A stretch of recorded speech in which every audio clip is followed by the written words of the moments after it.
Hello engineers, स्वागत है आप सभी का मिल्की वे गैलेक्सी के सबसे बेहतरीन और भरोसेमंद पॉलीटेक्निक चैनल पॉली वाला टेक्निक में। कैसे हैं आप सभी? उम्मीद करता हूं कि आप सभी काफी अच्छे होंगे, बेहतरीन होंगे और स्वस्थ होंगे और अपनी तैयारी को बेहतरीन तरीके से, शानदार तरीके से कर रहे होंगे।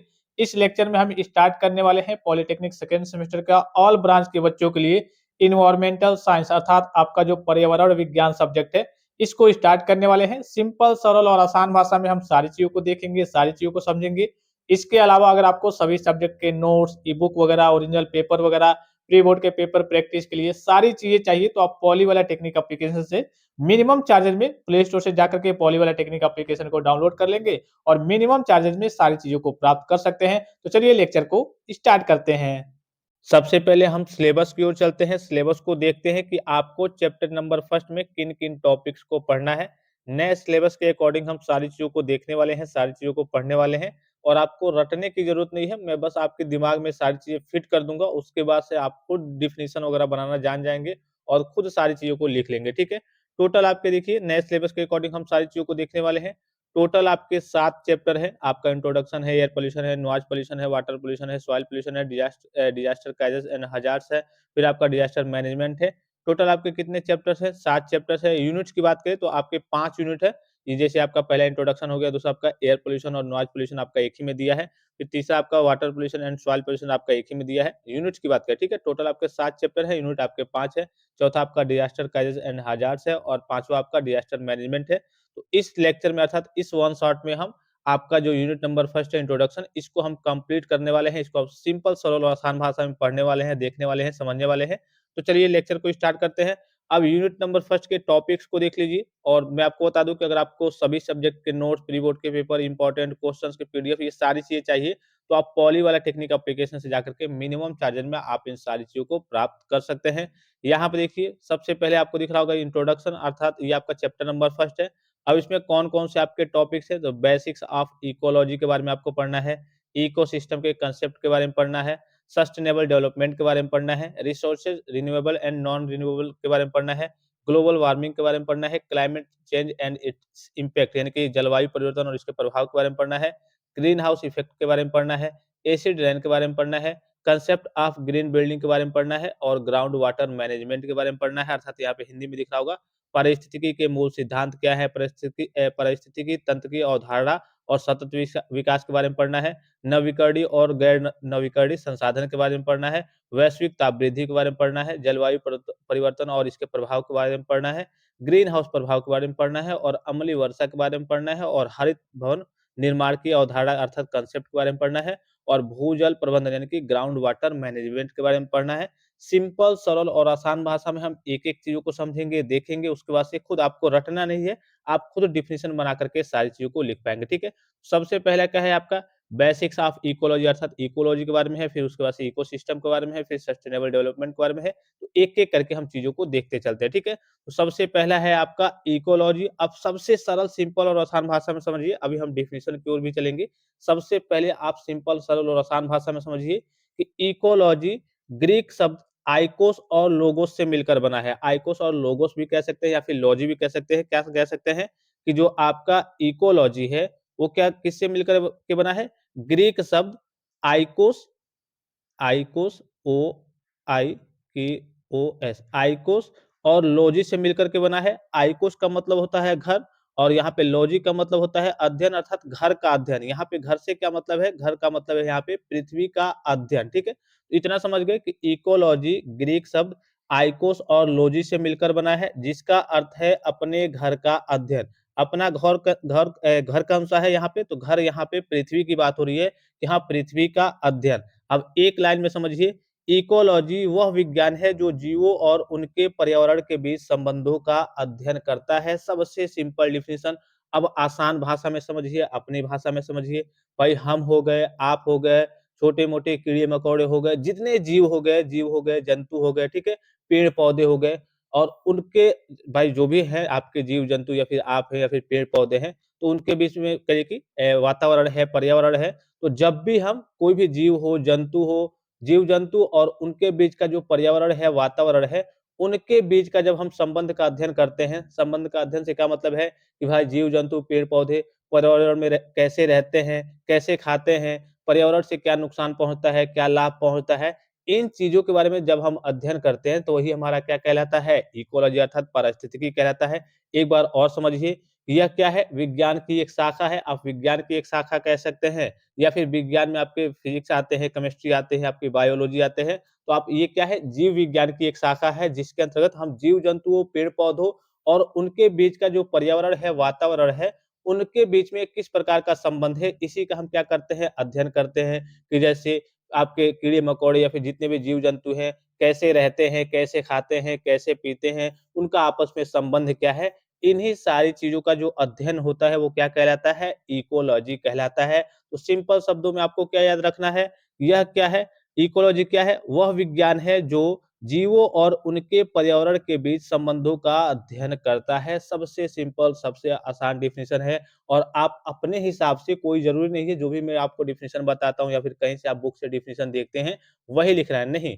आप इन चीज़ों को अपने शब्दों में तोड़ करके बना सकते हैं कि हाँ, इकोलॉजी क्या है, तो इकोलॉजी कहिए कि ग्रीक शब्द के 2 शब्दों से मिलकर के बना है, आइकोस और लॉजी।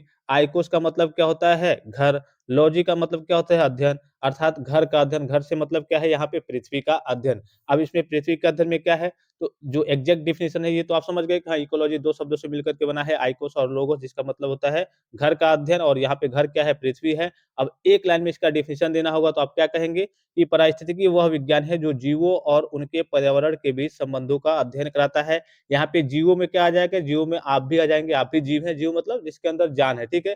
कीड़े-मकोड़े, आपके जितने भी जंतु हैं, जानवर हैं, आप हो गए, ठीक है? पेड़-पौधे भी इसमें आते हैं और इनके बीच का जो पर्यावरण है, वातावरण है, उनका उनसे किस प्रकार का संबंध है, जब हम इन्हीं चीज़ों का अध्ययन करते हैं, तो वही हमारा क्या कहलाता है, इकोलॉजी कहलाता है। थोड़ा और करिए कि हल्का-सा और शॉर्ट में देखते हैं, पारिस्थितिकी तंत्र यानी कि इकोलॉजी, जीव प्लस उनका घर अर्थात पर्यावरण प्लस उनके आपसी रिश्ते, किस प्रकार के रिश्ते हैं, कैसे रहते हैं, आप पर्यावरण से कैसे काम लेते हैं, कैसे खाते हैं, ठीक है? इन सारी चीज़ों का अध्ययन क्या कहलाता है, इकोलॉजी कहलाता है। अब चलते हैं इसके इम्पोर्टेंस के बारे में। इसके मुख्य 3 भाग होते हैं।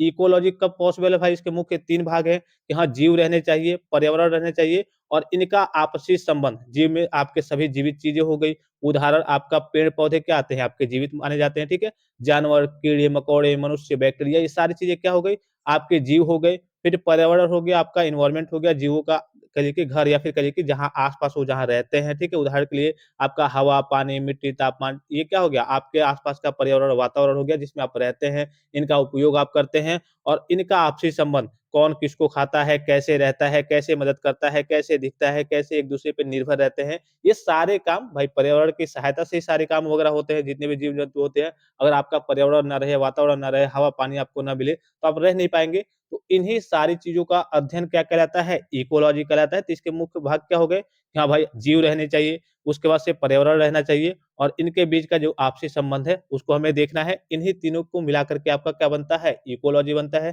तो इकोलॉजी समझ गए, इसका थोड़ा-सा इतिहास देख लेते हैं, उसके बाद से हम इम्पोर्टेंस देखेंगे। तो 1866 में जर्मन जर्मन वैज्ञानिक जो थे अर्नेस्ट हैकेल ने इस शब्द का प्रयोग किया था। उन्होंने परिभाषा दी, जीवों और उनके पर्यावरण के बीच संबंधों का अध्ययन, यानी कि उन्होंने ये कलिए का डेफिनिशन दिया था कि इकोलॉजी मतलब जीवों और उनके पर्यावरण के बीच संबंधों का विज्ञान है, अर्थात संबंधों का अध्ययन कह सकते हैं या फिर संबंधों का विज्ञान। और ये कौन थे? 1866 में जर्मन वैज्ञानिक थे अर्नेस्ट हैकेल ने, ठीक है? इन्होंने इस शब्द का प्रयोग किया था और इन्होंने ये डेफिनिशन दिया था कि जीवों और उनके पर्यावरण के बीच संबंधों का ये क्या है, अर्थात इकोलॉजी क्या है? जीवों और उनके पर्यावरण के बीच संबंधों का एक विज्ञान है। अब इसका इम्पोर्टेंस देखते हैं कि भाई इकोलॉजी का आखिर महत्व क्या है? तो इकोलॉजी नहीं रहेगा, मान लीजिए सपोज़ कीजिए कि इकोलॉजी नहीं है, एक छोटा-सा एग्ज़ाम्पल लेकर के समझिए कि मान लीजिए सपोज़ कीजिए कि आपके जो साँप वगैरह हो गए या फिर कहिए कि मेंढक वगैरह हो गए, तो छोटे-मोटे कीड़े-मकोड़ों को खाते हैं। अगर ये सारी चीज़ें नहीं रहती तो छोटे-मोटे कीड़े-मकोड़े काफ़ी ज़्यादा आपके हो जाते। तो इकोलॉजी क्या करता है? आपके कहिए कि जो भी आपका सिस्टम हो गया, प्रकृति हो गया, उसके संतुलन को क्या करता है, बनाए रखता है। क्योंकि अगर ये सारी चीज़ें नहीं रहेंगी, अगर आपका इकोलॉजी नहीं रहेगा, जैसे आपके कह लिए कि जो जानवर वगैरह हो गए और आपके पेड़-पौधे हो गए, तो सब एक-दूसरे पे डिपेंड रहते हैं। कोई किसी को खाता है, कोई किसी को खाता है, तो अगर इकोलॉजी अभी आप आगे पढ़ेंगे भी इकोसिस्टम, उसमें भी ये सारी चीज़ें आएँगी कि अगर कोई मान लीजिए कि किसी चीज़ की कमी रहती है, कोई चीज़ नहीं रहता, जैसे डिकम्पोज़र्स होते हैं, जैसे मान लीजिए कि कोई डेड बॉडी हो गई, वो डेड हो गई, ठीक है? तो डिकम्पोज़र्स क्या करते हैं, इसको सड़ाने, गलाने का काम करते हैं। अगर डिकम्पोज़र्स नहीं रहते, तो डेड बॉडी आपकी वैसे पड़ी रहती, जहाँ भी कोई चीज़, किसी पक्षी का, किसी जंतु का, वहाँ पे कहिए कि उसकी डेथ होती, तो बॉडी वैसे का वैसे पड़ी रहती। जब वैसे का वैसे पड़ी रहेगी, सड़ेगी, गलेगी नहीं, तो इस केस में वहाँ पे स्मेल आएगा और कहिए कि वो एरिया एक तरीके से दूषित होने लगेगा। तो आपका क्या होगा, आपकी प्रकृति का संतुलन बिगड़ जाएगा, वहाँ पे पर्यावरण भी सही नहीं रहेगा, वातावरण वहाँ का खराब हो जाएगा। तो इसीलिए क्या है, इकोलॉजी का काफ़ी ज़्यादा इम्पोर्टेंस है आपके प्रकृति के संतुलन को बनाए रखने में, ठीक है? उसके बाद से देखिए भोजन और ऑक्सीजन का स्रोत, भाई ज़ाहिर-सी बात है कि हमारा खाना-पीने का, साँस लेने की सारी चीज़ें कहाँ से आती है? आपके पर्यावरण से, वातावरण से आती है। उदाहरण के लिए पेड़ क्या करते हैं, हमें ऑक्सीजन देते हैं, प्लस फल देते हैं और मिट्टी हमें क्या देती है? अनाज देती है। अगर लॉजी ना रहे, ये पर्यावरण, वातावरण की चीज़ें ना रहे, तो हम क्या कर पाएँगे? ना खा पाएँगे, ना पी पाएँगे, ना साँस ले पाएँगे, किसी चीज़ का उपयोग नहीं कर पाएँगे। जलवायु को भी ये क्या करता है? नियंत्रित करता है, क्या करता है? तापमान, बारिश, मौसम को भी ये नियंत्रित करता है। उदाहरण के लिए जंगल बारिश लाते हैं, अर्थात जंगल आपके नहीं रहेंगे, जैसे अभी वर्तमान की बात करें, काफ़ी सारे जंगल, पेड़ वगैरह काटे जा रहे हैं। ये सारी चीज़ें नहीं रहेंगी तो आपको सही से ऑक्सीजन भी नहीं मिल पाएगा, बारिश वगैरह भी नहीं होगी और गर्मी भी आपका काफ़ी ज़्यादा होगा और काफ़ी कहिए कि एक तरीके से नुकसान भी होगा आगे चल के। आपका पॉल्यूशन, एयर पॉल्यूशन भी काफ़ी ज़्यादा फैलेगा, पर्यावरण प्रदूषित होगा, सारी चीज़ें प्रदूषित होंगी, आपको साँस लेने में समस्या होगी। तो ये जलवायु को भी नियंत्रित करते हैं और सारी चीज़ों को मैनेज भी करते हैं। बीमारियों से भी ये सुरक्षा रखते हैं, इकोलॉजी की बात करें तो प्राकृतिक प्राकृतिक तरीके से बीमारियों को क्या करती है, नियंत्रित करती है। जैसे कीट-पतंगे कीड़ों को खाते हैं, फिर पौधे क्या करते हैं, हमें औषधि देते हैं। तो इसका काफ़ी ज़्यादा महत्व है। अगर इकोलॉजिकली एक तरीके से इकोलॉजी को हम सही से नहीं पढ़ते हैं, नहीं समझते हैं, अप्लाई नहीं करते हैं, तो एक तरीके से इससे काफ़ी ज़्यादा नुकसान होगा। अब नेक्स्ट टॉपिक आपको जब इकोसिस्टम पढ़ना है, तो उसमें यही सारी चीज़ें हैं जो आप ये इम्पोर्टेंस पढ़ रहे हैं, ये आपके इकोसिस्टम में भी आ जाएगा और आपके इकोलॉजी में भी आ जाएगा। तो बेसिकली ये सारी चीज़ें आपके इकोसिस्टम के अंतर्गत ही आती है, ठीक है? तो इकोलॉजी और इसका इम्पोर्टेंस समझ गए कि इकोलॉजी अगर नहीं रहता है, जैसे मान लीजिए कि आप पेड़-पौधों और जो भी आपके जीव-जंतु हैं और उनके बीच का जो वातावरण है, उसका क्या संबंध है, कैसे रहते हैं, कैसे खाते हैं, कैसे पीते हैं, क्या करते हैं, ठीक है? अगर इन चीज़ों को आप नहीं जानते हैं, तो काफ़ी ज़्यादा आपका नुकसान होगा, ठीक है? अगर इकोलॉजी को आप नहीं समझते हैं, तो काफ़ी ज़्यादा भाई ज़ाहिर-सी बात है, तो आप इकोलॉजी में आप क्या करते हैं, पेड़-पौधों के बारे में पढ़ते हैं। अब आप पेड़-पौधों के बारे में जानते ही नहीं, उसकी खूब कटाई कर रहे हैं, अपना घर बना रहे हैं, तो इस केस में आगे चल के काफ़ी समस्या होगी, काफ़ी नुकसान होगा, आर्थिक तौर पे भी नुकसान होगा और कहिए कि पॉल्यूशन के चलते भी आपका काफ़ी ज़्यादा जो एरिया है, वातावरण है, एनवायरनमेंट है, वो पॉल्यूट होने लगेगा, काफ़ी ज़्यादा प्रदूषित होने लगेगा। तो इसके काफ़ी भारी नुकसान है, तो इसीलिए इकोलॉजी का जानना काफ़ी ज़्यादा ज़रूरी है, इसका इम्पोर्टेंस काफ़ी ज़्यादा है। अगर इकोलॉजी को नहीं समझते हैं, तो उसके बाद से हम पर्यावरण को दूषित होने से नहीं रोक पाएँगे, अर्थात पर्यावरण हम बेकार कर देंगे। खुद तो रह करके चले जाएँगे, लेकिन जो आने वाली जनरेशन्स है, आने वाली पीढ़ी है, उन्हीं के लिए हम क्या कर जाएँगे, एक तरीके से खतरा छोड़ जाएँगे, ठीक है? अब देखिए इकोसिस्टम, इको तंत्र क्या है? इसको सिंपल, सरल और आसान भाषा में समझेंगे। इकोसिस्टम क्या है?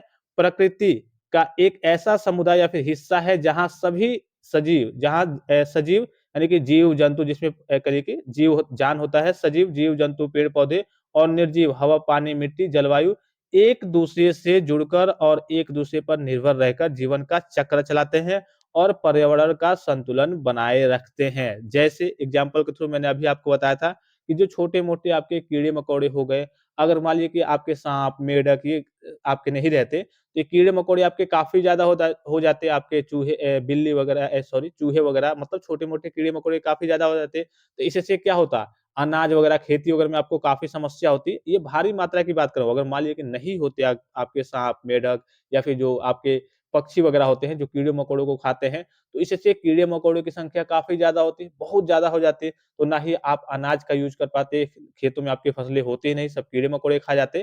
तो इसीलिए हर एक चीज़ का होना काफ़ी ज़्यादा ज़रूरी है। तो इकोसिस्टम क्या है? जैसे आप कहते हैं ना कि अरे मेरा सिस्टम बना हुआ है, सिस्टम बना हुआ है, हम ऐसे ही करते हैं, ऐसे ही खाते हैं। तो इकोसिस्टम क्या है?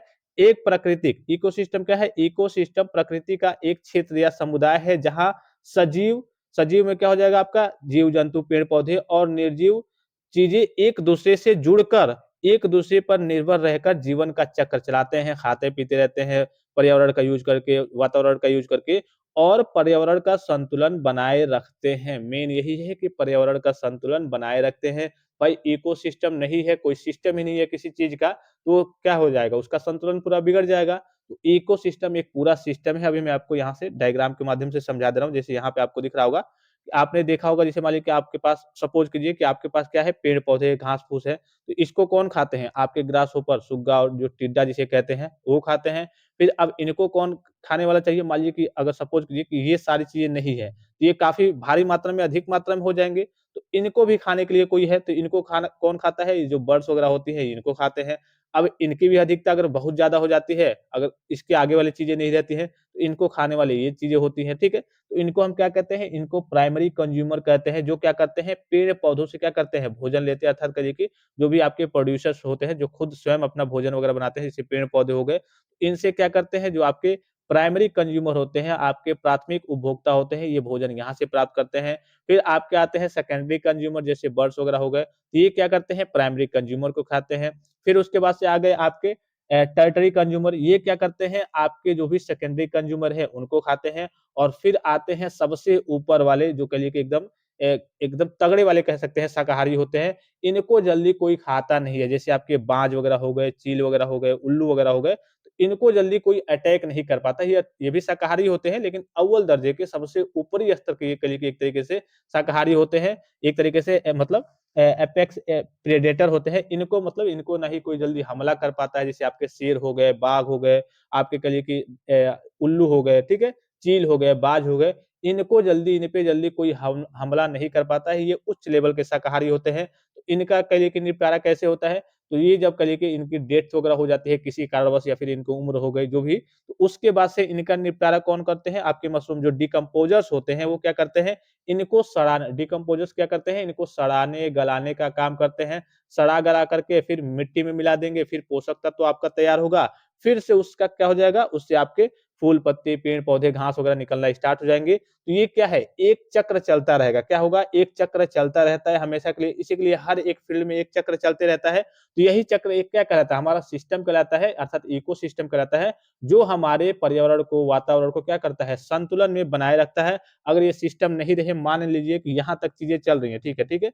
यहाँ तक चीज़ें चल रही हैं, सही-सही चल रही है यहाँ तक, और यहाँ तक ये दोनों चीज़ें नहीं है, डिकम्पोज़ करने वाली चीज़ें नहीं है, या फिर ये दोनों चीज़ें नहीं है, तो यहाँ तक तो सिस्टम चलेगा। उसके बाद से मान लीजिए कि इसकी डेथ हुई, इस तरीके से जो आपके टर्टरी कंज्यूमर्स होते हैं, इनकी डेथ होती है, तो ये ना ही सड़ पाएँगे, नहीं गल पाएँगे। अब भारी मात्रा में जब हर एरिया पे वैसे एक तरीके से लाश जैसे सारी चीज़ें पड़ी रहेंगी, तो आपका पर्यावरण क्या होगा? प्रदूषित होगा। तो इसके चलते क्या होगा? आपका पूरा जो पर्यावरण का संतुलन है, पूरा संतुलन एक तरीके से, पूरा पृथ्वी का संतुलन क्या हो जाएगा? बिगड़ जाएगा। तो ये आपका इकोसिस्टम का चयन है, अर्थात फूड चेन है, इकोसिस्टम में फूड का चयन है। कि हाँ, ऐसे चीज़ें निरंतर कह लीजिए कि एक चक्र में चलती रहती हैं, और ये चलती रहती हैं, ये खत्म नहीं होती हैं। खत्म हो जाएँगी तो आपके पूरे कहिए कि वातावरण का, पर्यावरण का संतुलन बिगड़ बिगड़ जाएगा। तो वही देखिए, एक-दूसरे से, यहाँ पे देखा होगा आपने कि चीज़ें क्या करती हैं, एक-दूसरे से जुड़कर, चीज़ें एक-दूसरे से जुड़कर जुड़कर एक-दूसरे पर निर्भर रहकर जीवन का चक्र चलाते हैं और पर्यावरण का संतुलन बनाए रखते हैं। तो सबसे सटीक, सबसे सिंपल डेफिनिशन क्या है कि इकोसिस्टम प्रकृति का एक ऐसा क्षेत्र या समुदाय है, जहाँ सजीव और निर्जीव चीज़ें एक-दूसरे से जुड़कर, एक-दूसरे पर निर्भर रहकर जीवन का चक्र चलाते हैं और पर्यावरण का संतुलन बनाए रखते हैं। इसे 2 हिस्सों में समझें। जैविक घटक, इसमें 2 प्रकार के घटक होते हैं। एक जैविक घटक होते हैं, जिससे सभी जीवित चीज़ें आ गई, पेड़-पौधे और सूक्ष्म जीव आ गए। और एक घटक कौन-से होते हैं? अजैविक घटक होते हैं, सभी निर्जीव चीज़ें, जैसे सूर्य की रोशनी, पानी, हवा, तापमान, पोषक तत्व, ये क्या होते हैं? आपके अजैविक घटक होते हैं, अर्थात एबायोटिक कंपोनेंट्स होते हैं। एक आपका बायोटिक कंपोनेंट्स होता है, अर्थात जैविक घटक, अर्थात पारिस्थितिकी तंत्र, इकोसिस्टम की बात करें, तो इसमें 2 प्रकार के घटक होते हैं। एक तो आपका जैविक घटक हो जाएगा, जिसमें आपके पेड़-पौधे, जानवर वगैरह, सूक्ष्म जीव वगैरह आ जाएँगे। एक आपका अजैविक घटक आ जाएगा, जिसमें सभी निर्जीव चीज़ें, जैसे सूर्य की रोशनी, पानी, हवा, टेम्परेचर, पोषक तत्व जितने हो गए, ये आपके अजैविक घटक हो गए। ये दोनों घटक लगातार आपस में ऊर्जा, भोजन, पोषण के माध्यम से और पानी, गैस, खनिजों के माध्यम से का आदान-प्रदान करते हैं, अर्थात ऊर्जा का ये क्या करते हैं? आदान-प्रदान करते हैं। भाई पेड़-पौधे, आपके सूक्ष्म जीव, ये इसका उपयोग करते हैं, इनसे कल ऊर्जा को लेते हैं, और इनसे फिर से क्या करते हैं? ये इनसे लेते हैं, ठीक है? मतलब दोनों से कल एक तरीके से ऊर्जाओं का दोनों में आदान-प्रदान क्या होता है? होते रहता है, ठीक है? जैसे हम पेड़ की ही बात करें, तो आप क्या करते हैं? आप पेड़ से क्या करते हैं? ऑक्सीजन लेते हैं, फिर आप कार्बन डाइऑक्साइड क्या करते हैं, रिलीज़ करते हैं, CO2 क्या करते हैं, रिलीज़ करते हैं। तो इसको क्या करते हैं, पेड़-पौधे लेते हैं। तो ये क्या कर रहे हैं, ऊर्जा का एक तरीके से प्रवाह हो रहा है, ऊर्जा का एक तरीके से हस्तांतरण हो रहा है। आप कहीं से ऊर्जा ले रहे हैं, फिर किसी को ऊर्जा दे रहे हैं। ये चक्र आपका क्या होता है, चलते रहता है। तो यही ये क्या है, इकोसिस्टम के 2 हिस्से हो गए, एक जैविक घटक हो गए और एक अजैविक घटक हो गए। तो दोनों क्या करते हैं, आपस में तालमेल बनाए रखते हैं, कोई किसी का यूज़ करता है, कोई किसी का यूज़ करता है। ये ऊर्जा का क्या करते हैं, आदान-प्रदान करते रहते हैं। आसान शब्दों में समझिए कि यह जीवों और उनके पर्यावरण का आपसी तालमेल और संतुलन करता है। अर्थात इकोसिस्टम क्या करता है, यह जीवों और उनके पर्यावरण का आपसी तालमेल और संतुलन करता है। यहाँ से देखिए और शॉर्ट में पारिस्थितिकी तंत्र यानी कि इकोसिस्टम इक्वल टू जीव प्लस जंतु प्लस उनके बीच की क्रियाएँ, ठीक है? सबसे सिंपल है, क्या है भाई? कि इकोसिस्टम इक्वल टू जीव हो गए, जीव-जंतु हो गए। जीव मतलब जिसके अंदर जान होती है, जान में आपके पेड़-पौधे, साइंस में आपके जो पेड़-पौधे होते हैं, वो भी जीवित माने जाते हैं। तो आपका जीव हो गया, प्लस उनका पर्यावरण हो गया और उनके बीच की जो भी क्रियाएँ हैं, वही आपका क्या कहलाता है, इकोसिस्टम कहलाता है। तो हमने क्या पढ़ लिया, इकोलॉजी के बारे में पढ़ा। इकोलॉजी क्या है, 2 शब्दों से मिलकर के बना है, आइकोस और लोगोस, जिसका मतलब होता है घर का अध्ययन।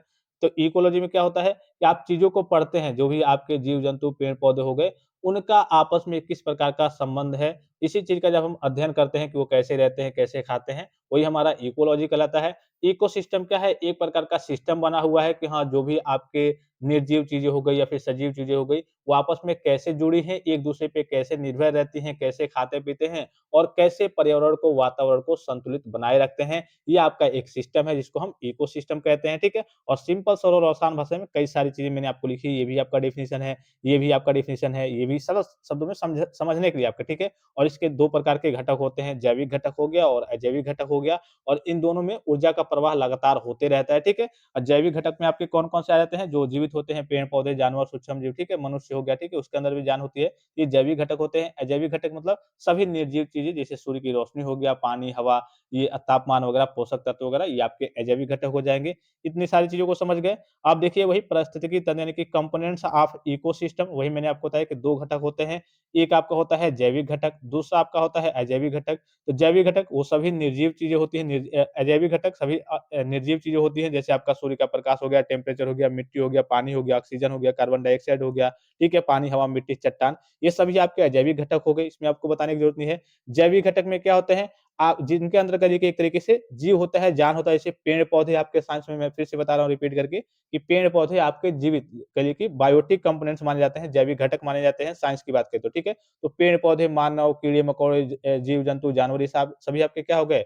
जैविक घटक हो गए। अब जैविक घटक आपके 3 प्रकार के होते हैं, कौन-कौन से? प्रोड्यूसर, कंज्यूमर और डिकम्पोज़र, ठीक है? इसमें क्या होता है, इसमें देखेंगे आप, तो प्रोड्यूसर में क्या होता है कि जो अपना जो भोजन वगैरह है, वो खुद से बनाते हैं। जैसे हरे पौधे वगैरह है, वो क्या करते हैं, अपना भोजन क्या करते हैं, खुद से बनाते हैं, तो प्रोड्यूसर्स होते हैं। उपभोक्ता क्या होते हैं, जो दूसरों पर निर्भर रहते हैं। ये क्या करते हैं, देखिए, ये वे जीव होते हैं जो भोजन के लिए दूसरे जीवों पर निर्भर कलिए कि निर्भर करते हैं या फिर निर्भर रहते हैं और इन्हें 4 उपवर्गों में बाँटा गया है। आपने पढ़ा होगा शाकाहारी, मांसाहारी, सर्वाहारी और परजीवी। शाकाहारी क्या होता है, जो साग-सब्ज़ी वगैरह खाते हैं, जैसे हिरण हो गया, गाय हो गया, खरगोश हो गया।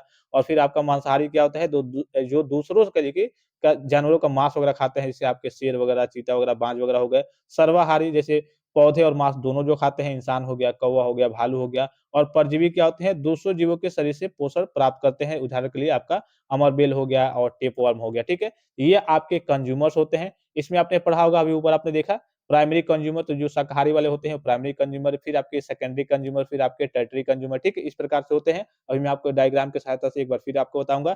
फिर अब घटक डिकम्पोज़र्स क्या होते हैं, जो बॉडी को, किसी भी बॉडी को क्या करते हैं, जैसे मान लीजिए कोई बॉडी डेथ हो गई है, अर्थात किसी की डेथ हो गई है, कोई जानवर है, तो उसकी बॉडी को डिकम्पोज़ अर्थात सड़ाने-गलाने का काम करते हैं। तो ये आपके क्या होते हैं, डिकम्पोज़र्स होते हैं। कौन होते हैं? बैक्टीरिया और कवक अर्थात फंगस वगैरह होते हैं। ये बॉडी को क्या करते हैं, मरे हुए, यहाँ पे देखिए, मरे हुए पौधे या फिर जानवरों के शरीर को सड़ा-गलाकर साधारण पोषक तत्वों को में तोड़ देते हैं और फिर से मिट्टी मिला देते हैं, फिर से वहाँ से आपके फूल, पत्ती, पौधे वगैरह निकलना स्टार्ट होते हैं, ठीक है? तो ये आपके डिकम्पोज़र्स होते हैं। तो आपने क्या पढ़ा, एक आपने देखा अजैविक घटक, ठीक है? और एक आपने देखा जैविक घटक। तो जैविक घटक में 3 प्रकार होते हैं, प्रोड्यूसर, कंज्यूमर्स और डिकम्पोज़र अर्थात उत्पादक, उपभोक्ता और अपघटक, ठीक है? तो उत्पादक समझ गए आप, जो स्वयं अपना भोजन के लिए कि बनाते हैं, ठीक है? सूर्य के प्रकाश की मदद से स्वयं अपना भोजन वगैरह बनाते हैं, जैसे घास वगैरह, पेड़-पौधे वगैरह हो गए। गए। अपघटक भी आपने समझ लिया कि जो बॉडी को सड़ाने-गलाने का काम करते हैं। उपभोक्ता के बारे में मैंने आपको बताया कि जो अपना भोजन नहीं बनाते हैं, दूसरों पर निर्भर रहते हैं। जैसे आप खुद हो गए तो आप अपना भोजन, जैसे मनुष्य की बात करें, क्या वो अपना भोजन स्वयं बनाता है? नहीं, वो दूसरों पर निर्भर रहता है। तो ये हमारे उपभोक्ता कहलाते हैं। इसमें 3-4 प्रकार होते हैं, शाकाहारी, मांसाहारी, सर्वाहारी और परजीवी, ठीक है? अभी इनको हम फिर से आगे थोड़ा-सा डिटेल में भी देखेंगे। यहाँ पे थोड़ा-सा डायग्राम देख लीजिए एक बार, यहाँ से चीज़ें आप समझ जाएँगे। आपके पारिस्थितिकी तंत्र के यानी कि इकोसिस्टम के घटक यानी कि कंपोनेंट, संघटक कहिए या फिर घटक कहिए। एक आपका होता है जैविक घटक, एक आपका होता है अजैविक घटक। जैविक घटक में आपके उत्पादक, उपभोक्ता और अपघटक होते हैं, ठीक है? अर्थात करिए कि उत्पादक हो गया जो अपना भोजन स्वयं बनाते हैं, उपभोक्ता जो दूसरों पर निर्भर रहते हैं और अपघटक जो डिकम्पोज़र जो चीज़ों को सड़ाने और गलाने का काम करते हैं। तो उसमें आपको क्या पढ़ना है? प्राथमिक उपभोक्ता, द्वितीयक उपभोक्ता और तृतीयक उपभोक्ता। अभी मैंने आपको डायग्राम के माध्यम से बताया था, फिर से अभी मैं आपको एक बार बता दे रहा हूँ। ये बेसिकली आपके शाकाहारी, मांसाहारी और सर्वाहारी टाइप का ही है, लेकिन थोड़ा-सा इसमें हल्का-सा डिफरेंस होता है। किसी-किसी चीज़ में अपवाद रहता है बस, ठीक है? फिर अजैविक घटक में आपके कार्बनिक घटक, अकार्बनिक घटक, भौतिक घटक जैसे आपका जल, लवण, गैसें, प्रोटीन, कार्बोहाइड्रेट, आपका लिपिड, यूरिया, ऊर्जा, प्रकाश, ताप, वायु, ये आपके अजैविक घटक आ जाएँगे। तो सबको इसमें कैटेगरी वाइज़ आपको नहीं लिखना, अगर पूछा जाता है तो एक ही में आप चीज़ों को लिख देंगे, ठीक है? अगर ऐसे भी डायग्राम बना कर के लिखना चाहते हैं तो और बेस्ट रहेगा, ठीक है? वही चीज़ें यहाँ पे आपको इंग्लिश में दिख रही होंगी, ठीक है? एबायोटिक कंपोनेंट्स, बायोटिक कंपोनेंट्स, वही सारी चीज़ें हैं, सेम चीज़ें हैं। यहाँ पे देखिए प्रोड्यूसर, कंज्यूमर, डिकम्पोज़र्स, ठीक है? और कंज्यूमर में आपके आपके primary consumer, secondary consumer, tertiary consumer आते हैं, क्वाड्रेटरी कंज्यूमर्स आते हैं। अभी हम आगे एक बार फिर से पढ़ेंगे, ठीक है? देखिए यहाँ पे, हाँ, यहाँ पे देख लीजिए प्राइमरी कंज्यूमर्स क्या होता है? सबसे पहले आपके प्रोड्यूसर हो गए जो अपना स्वयं भोजन वगैरह स्वयं बनाते हैं। फिर प्राइमरी कंज्यूमर क्या करते हैं? जो एक तरीके से शाकाहारी होते हैं, शुद्ध शाकाहारी होते हैं। ये क्या करते हैं? प्राइमरी कंज्यूमर, जिसे हम शाकाहारी भी कहते हैं, अपना भोजन क्या करते हैं? पेड़-पौधों से प्राप्त करते हैं। फिर आपके आते हैं प्राइमरी कंज्यूमर, देखिए प्राइमरी कंज्यूमर आपका वही अपना भोजन स्वयं बनाते हैं। फिर आपका सेकेंडरी कंज्यूमर आते हैं, ये क्या करते हैं? प्राइमरी कंज्यूमर को खाते हैं। क्या करते हैं? ये शाकाहारी होते हैं, ये प्राइमरी कंज्यूमर को खाते हैं। ये शाकाहारी भी होते हैं और मांसाहारी भी हो सकते हैं, ठीक है? ये शाकाहारी भी हो सकते हैं, मांसाहारी जैसे मेढक हो गया आपका, मांसाहारी भी होता है और शाकाहारी भी होता है। मेढक कुछ आपके पेड़-पौधे, पत्तियों को भी खाते हैं, ठीक है? और भी बहुत सारे जानवर वगैरह जीव-जंतु होते हैं, जो आपके सेकेंडरी कंज्यूमर होते हैं, अर्थात जो मांस को भी खाते हैं, अर्थात कहिए कि इनको भी खाएँगे और इनको भी खाएँगे, ठीक है? फिर उसके बाद से आते हैं आपके टर्टरी कंज्यूमर, ये एक तरीके से शाकाहारी होते हैं, जैसे साँप वगैरह हो गए। ये क्या करते हैं? आपके सेकेंडरी कंज्यूमर और प्राइमरी कंज्यूमर को खाते हैं। फिर उसके बाद से आपके आते हैं सबसे अव्वल दर्जे वाले शाकाहारी, ये मांसाहारी सॉरी मांसाहारी, ये शाकाहारी चीज़ों को बहुत रेयर केस में बहुत कम खाते हैं और इन पर कोई जल्दी हमला नहीं कर पाता है। अभी ऊपर आपने पढ़ा कि एपेक्स कहिए कि आपके मतलब बहुत अव्वल दर्जे के होते हैं, एपेक्स लेवल के होते हैं। इन पे ना ही कोई जल्दी हमला कर पाता है, जैसे शेर हो गया, बाघ हो गया, उल्लू हो गया, फिर आपका चील हो गया, ठीक है? ये सारे क्या होते हैं? अव्वल दर्जे के शाकाहारी होते हैं, अर्थात सॉरी, मैं शाकाहारी बार-बार कह दे रहा हूँ। अव्वल दर्जे के मांसाहारी होते हैं और मांसाहारी के साथ-साथ इन पे जल्दी कोई अटैक भी नहीं कर पाता है, ना ही इनको कोई अपना भोजन बना लेता है। ये लास्ट में जब इनकी डेथ होती है तो जो डिकम्पोज़र्स होते हैं, सड़ाने सड़ाने और गलाने का काम करते हैं, वही इनका निपटारा करते हैं और फिर से बाद में पोषक तत्व बनाते हैं, फिर से वहाँ से पौधे वगैरह, पेड़-पौधे उगना स्टार्ट हो जाते हैं। तो ये आपके अव्वल दर्जे के क्या होते हैं? आपके मांसाहारी होते हैं, ठीक है? अव्वल दर्जे के आपके मांसाहारी होते हैं। तो ये चेन आप समझ गए। तो इसी में देखिए प्राइमरी कंज्यूमर आप समझ ही गए कि ये क्या करते हैं? शुद्ध शाकाहारी होते हैं। क्या करते हैं? आपके पेड़-पौधों से अपना भोजन प्राप्त करते हैं। सेकेंडरी कंज्यूमर क्या होते हैं? ये आपके शाकाहारी भी हो सकते हैं और आपके मांसाहारी भी हो सकते हैं, ठीक है? ये पेड़-पौधों से भी भोजन प्राप्त करते हैं और आपके जो प्राइमरी कंज्यूमर हैं, उनको भी खाते हैं। फिर टर्टरी कंज्यूमर की बात करें तो ये भी आपके शाकाहारी होते हैं, ये सेकेंडरी कंज्यूमर और प्राइमरी कंज्यूमर को खाते हैं। फिर आपके जो क्वाटरनरी कंज्यूमर हो गए, ये सबको, इनको भी खा सकते हैं, इनको भी, ये सबको खाने का काम करते हैं और ये अव्वल दर्जे के एक तरीके से शाकाहारी माने जाते हैं, मांसाहारी माने जाते हैं। ये शाकाहारी चीज़ों को बहुत रेयर केस में, बहुत एकदम कहिए कि ना के बराबर, इनका मेन भोजन क्या होता है? इनका मेन भोजन मांसाहारी, कीड़े-मकोड़े, ये सारी चीज़ें होती है, ठीक है? ये भी डायग्राम आपको याद रखना है, ये भी डायग्राम आपको, बस चेन आपको डायग्राम बनाना नहीं है ये सारी चीज़ें, बस इसका चेन आपको याद रखना है कि कैसे-कैसे चीज़ें हैं और इसका एरो ज़रूर आपको दिखा देना है कि हाँ, ये इसको खाते हैं, ये इसको खाते हैं, ठीक है? ये जो दिख रहा होगा एरो, यहाँ पेड़-पौधे हो गए, अब ये क्या करते हैं? इनसे खाते हैं, ये प्राप्त करते हैं इनसे, इससे ये आपका चेन चलते रहता है। ये भी आपको बस नाम लिखना है, आपको ओरिजिनल में कि हाँ, पक्षी का या फिर टिड्डे का डायग्राम नहीं बनाना है, चेन आपको नाम याद रखना है, ठीक है? ये पूरे इकोसिस्टम को संतुलन में बनाए रखते हैं, क्योंकि अगर इकोसिस्टम, ये सिस्टम नहीं रहता, तो बहुत बेकार हो जाता है, आपका पर्यावरण भी कहिए कि काफ़ी ज़्यादा दूषित हो जाता है, ठीक है? इसी प्रकार से हर एक फ़ील्ड की बात करें, हर एक फ़ील्ड में आपका इकोसिस्टम काम करता है। फिर आपका देखिए वही primary, secondary and tertiary consumer. Primary में क्या होता है? प्राइमरी उपभोक्ता क्या होते हैं? कौन? सभी शाकाहारी जितने भी शाकाहारी हैं वो क्या होते हैं आपके प्राइमरी कंज्यूमर होते हैं, जैसे सीधे ये क्या करते हैं अपने जो भोजन वगैरह है अर्थात कहिए कि सीधे आप भोजन जो बनाते हैं स्वयं अपना भोजन भोजन बनाते हैं और सूर्य के प्रकाश से कहिए कि अपना भोजन वगैरह कहिए कि बनाते हैं। मतलब ये दूसरों पर निर्भर नहीं रहते हैं, ठीक है? और द्वितीयक में क्या बताया मैंने कि ये क्या करते हैं, ये मांसाहारी होते हैं, कुछ शाकाहारी भी इसमें होते हैं। जो मांसाहारी होते हैं, जो शाकाहारियों को खाते हैं, प्राइमरी कंज्यूमर को खाते हैं, कुछ छोटे सर्वाहारी भी इसमें आ सकते हैं। फिर तृतीयक में मैंने आपको बताया कि कौन होते हैं, बड़े मांसाहारी जो दूसरे मांसाहारियों को खाते हैं, इन्हें शीर्ष उपभोक्ता या फिर टॉप कंज्यूमर भी कहा जाता है। अधिकतर आपके 3 ही तक होते हैं, जो आपका क्वाड्रेटरी आता है, वो आपके जैसे उल्लू वगैरह, बाज वगैरह, वो अव्वल दर्जे के वो भी शाकाहारी ही हैं, लेकिन अव्वल दर्जे के शाकाहारी हैं, जो क्या करते हैं सॉरी अव्वल दर्जे के मांसाहारी हैं, मैं बार-बार शाकाहारी कह दे रहा हूँ, ठीक है? आप चीज़ों को रिलेट रिलेट कर पाएँगे। अव्वल दर्जे के वो क्या है, मांसाहारी हैं, जो केवल मांस वगैरह वाली चीज़ें खाते हैं, उनका कहिए कि शाकाहारी चीज़ों से कोई लेना-देना नहीं होता है और मेन ये है कि उन पर जल्दी कोई अटैक नहीं कर पाता, उनके ऊपर कोई दूसरा नहीं है कि हाँ, उनको जल्दी उनका निपटारा कर पाए, उनको कहिए कि अपना शिकार बना पाए, वो अव्वल दर्जे में आपके आते हैं, ठीक है? ये समझ गए प्राइमरी कंज्यूमर, सेकेंडरी कंज्यूमर और टर्टियरी कंज्यूमर।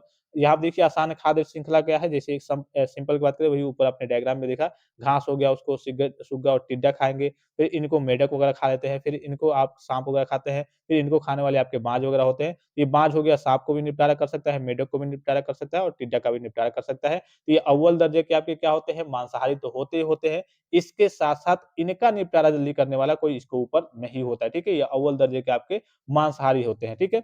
यहाँ आप देखिए वही सारी चीज़ें खाद्य श्रृंखलाएँ आपकी बताई गई हैं, बहुत ज़्यादा आपको बताने की ज़रूरत नहीं है। फिर उसके बाद से हम नीचे चलते हैं, यहाँ पे डिफरेंस भी दिया हुआ है, क्या खाते हैं, क्या रहते हैं। अब इम्पोर्टेंस ऑफ इकोसिस्टम यानी कि पारिस्थितिकी तंत्र का इम्पोर्टेंस महत्व क्या है? तो इसका महत्व हर एक फ़ील्ड में है, हर एक चीज़ में है। कैसे महत्व है देखिए, पारिस्थितिकी तंत्र हमारे ग्रह का जीवन समर्थन तंत्र है। यह न केवल हमें भोजन, पानी और हवा जैसी बुनियादी ज़रूरतें प्रदान करता है, बल्कि आर्थिक, सामाजिक और सांस्कृतिक रूप से भी हमारे अस्तित्व का आधार है। इसका संतुलन बिगड़ना मानव सहित सभी जीवों के लिए सभी जीवन के लिए गंभीर संकट पैदा कर सकता है। अर्थात अगर इसका संतुलन बिगड़ता है, इकोसिस्टम का संतुलन बिगड़ता है, तो सारी चीज़ें नष्ट होने लगेंगी धीरे-धीरे। शॉर्ट टर्म में अर्थात धीरे-धीरे सारी चीज़ें क्या होंगी? नष्ट होने लगेंगी, सारी चीज़ें बेकार होने लगेंगी, पॉल्यूशन आपका काफ़ी ज़्यादा बढ़ जाएगा। तो सबसे ज़रूरी क्या है? आधारभूत जीवन कहिए कि आधारभूत जीवन आधार प्रदान करना अर्थात एक बेहतरीन जीवन चाहिए, तो इकोसिस्टम का होना काफ़ी ज़्यादा ज़रूरी है। इकोसिस्टम के चलते ही हम कहिए कि हवा, पानी और भोजन वगैरह सारी चीज़ों को हम प्राप्त कर पाते हैं। देखिए, सभी जीवों के लिए भोजन और पेयजल का प्राथमिक स्रोत है, ठीक है?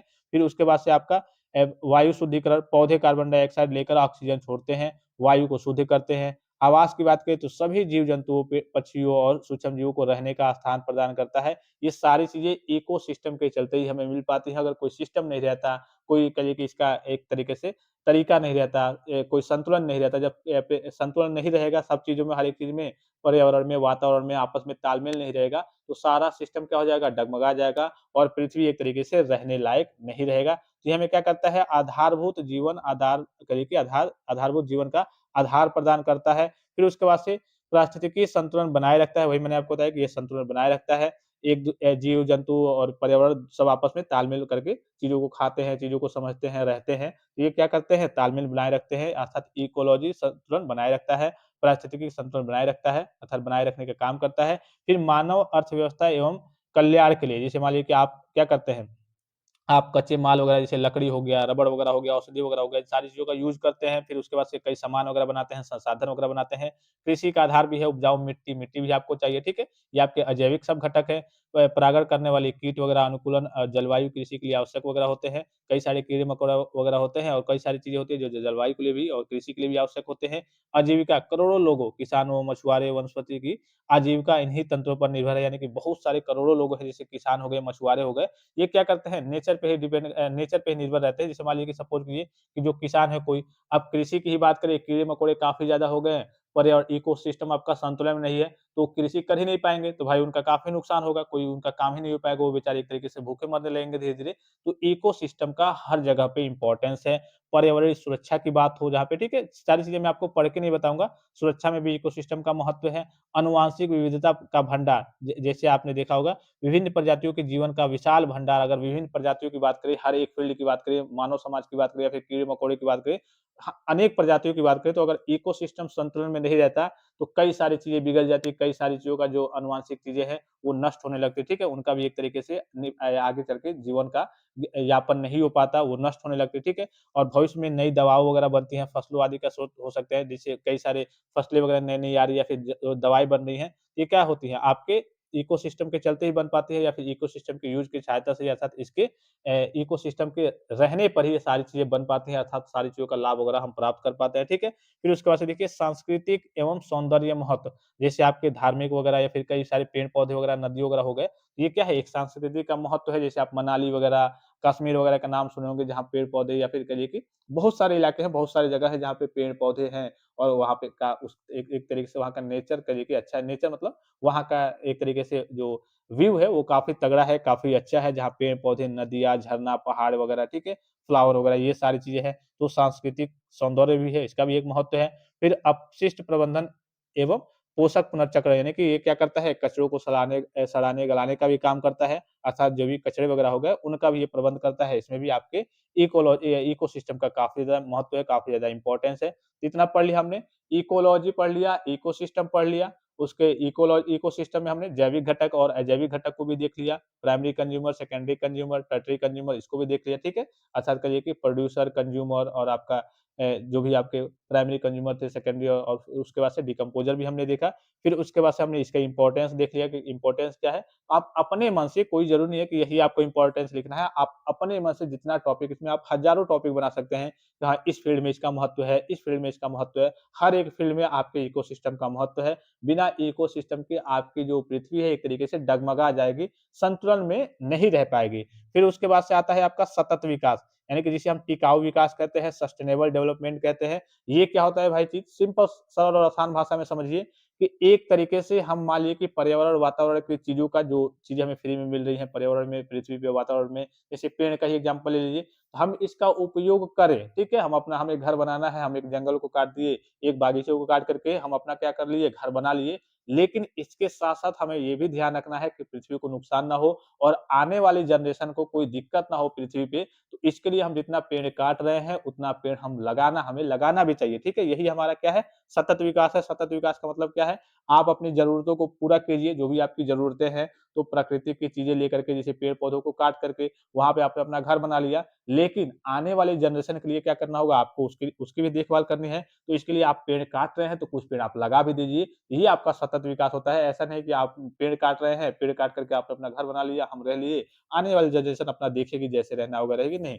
सतत विकास का मतलब होता है कि आपका अपने साथ-साथ आने वाली पीढ़ियों के बारे में भी ख्याल रखना है और अपने एनवायरनमेंट अर्थात पर्यावरण का भी ख्याल रखना है। जब स एक साथ ऐसे करिए कि सबका साथ सबका विकास, अर्थात करिए कि आप अपना विकास भी देखिए, अपने साथ-साथ आप दूसरों का भी विकास उसके बारे में भी सोचिए कि हाँ, वो कैसे रहेगा, वो कैसे खाएगा, उसके सामने कोई दिक्कत तो नहीं आएगी। जब सबके विकास के बारे में आप सोचते हैं, तो वही आपका क्या कहलाता है, सतत विकास कहलाता है। देखिए टिकाऊ विकास या फिर सतत विकास क्या है? टिकाऊ विकास वह विकास है जो वर्तमान पीढ़ी की ज़रूरतों को पूरा करते हुए भविष्य की पीढ़ियों को की अपनी ज़रूरतों को पूरा करने की क्षमता से समझौता ना करे। यानी कि सतत विकास ऐसा क्या क्या है कि अपनी ज़रूरतें तो आप पूरा करें, लेकिन ऐसा नहीं है कि अपनी ज़रूरतों को पूरा कर रहे हैं और आने वाली जो भविष्य की पीढ़ी है, उनकी ज़रूरतों के बारे में भूल जा रहे हैं कि अरे चलो हम तो रह ले रहे हैं, पेड़-वेड़ काट के रह लेंगे। आने वाली जनरेशन अपना देखेगी, जैसे रहना होगा वो रहेगी, ठीक है? सबसे सरल सूत्र देखिए टिकाऊ विकास यानी कि सतत विकास वर्तमान की ज़रूरत पूरा करो अर्थात वर्तमान की आपकी जो भी ज़रूरत है उसको पूरा करो प्लस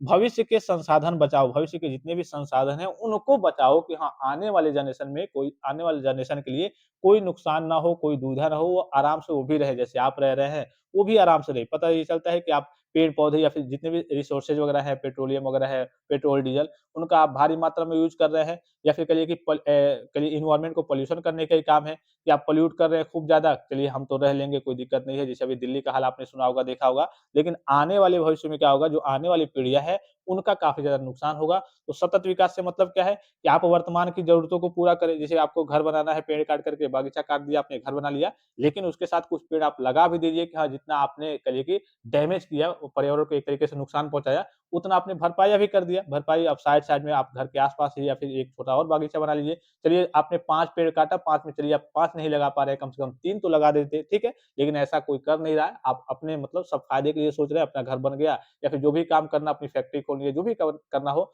तो हम क्या कर रहे हैं, पर्यावरण से जो भी प्राकृतिक चीज़ें हैं, पेड़-पौधे हैं, उनको काट करके अपना घर तो बना ले रहे हैं या फिर जो भी काम करना है, कर ले रहे हैं। लेकिन आगने वाली पीढ़ी के बारे में नहीं सोच रहे हैं और इसके नुकसान क्या-क्या हो रहे हैं, इसके बारे में नहीं सोच रहे हैं। हम तो सोच रहे हैं चलिए हम रह ले रहे हैं, कोई दिक्कत नहीं है, आने वाली पीढ़ी या फिर जो भी होगा आगे की चीज़ें अपनी देखती रहेंगे, ठीक है? तो यह क्या है? यह एक संतुलन का सिद्धांत है, ठीक है? सतत विकास यानी कि सस्टेनेबल डेवलपमेंट का मतलब क्या है? यह एक संतुलन का सिद्धांत है और सबसे सिंपल, सबसे सरल क्या है? सतत विकास मतलब वर्तमान की ज़रूरत पूरा करो, प्लस भविष्य के संसाधन को बचाओ और भविष्य आने वाली पीढ़ी के बारे में सोचो। यही आपका क्या होता है? सतत विकास होता है। सिंपल मैंने एग्ज़ाम्पल आपको बताया कि अगर आप पेड़ काट करके घर बना रहे हैं, तो उतना पेड़ आप लगा भी दीजिए, यही आपका सतत विकास होगा। अगर केवल आप पेड़ काट करके लगा करके अपना मतलब पेड़ काट दिए, अपना घर वगैरह बना लिए, सारी चीज़ों का यूज़ कर लिए और कुछ पेड़ आप नहीं लगाए, तो ये आपका सतत विकास नहीं हुआ, ठीक है? टिकाऊ विकास यानी कि सतत विकास के 3 मुख्य आधार पर टिका हुआ है, जिन्हें अक्सर 3P कहा जाता है। पहला क्या है प्लैनेट यानी कि पर्यावरणीय सुरक्षा, फिर दूसरा क्या है आपका पीपल यानी कि समाज की समानता और तीसरा क्या है आपका आर्थिक विकास, ठीक है? यानी कि प्रॉफिट। इसमें देखिए प्राकृतिक संसाधनों जल, वन, खनिज का कली के विवेकपूर्ण उपयोग करना यानी कि जितनी चीज़ों का आप ग्रह पे जितनी भी चीज़ें हैं जिनका उपयोग कर रहे हैं, उनका सही से उपयोग करना कि ज़्यादा चीज़ें मतलब पॉल्यूट जो आपका एनवायरनमेंट है वो ज़्यादा पॉल्यूटेड ना हो अर्थात प्रदूषित ना हो, सही तरीके से उपयोग करना, प्रदूषण कम करना और जलवायु परिवर्तन से निपटना, जैव विविधता का संरक्षण करना।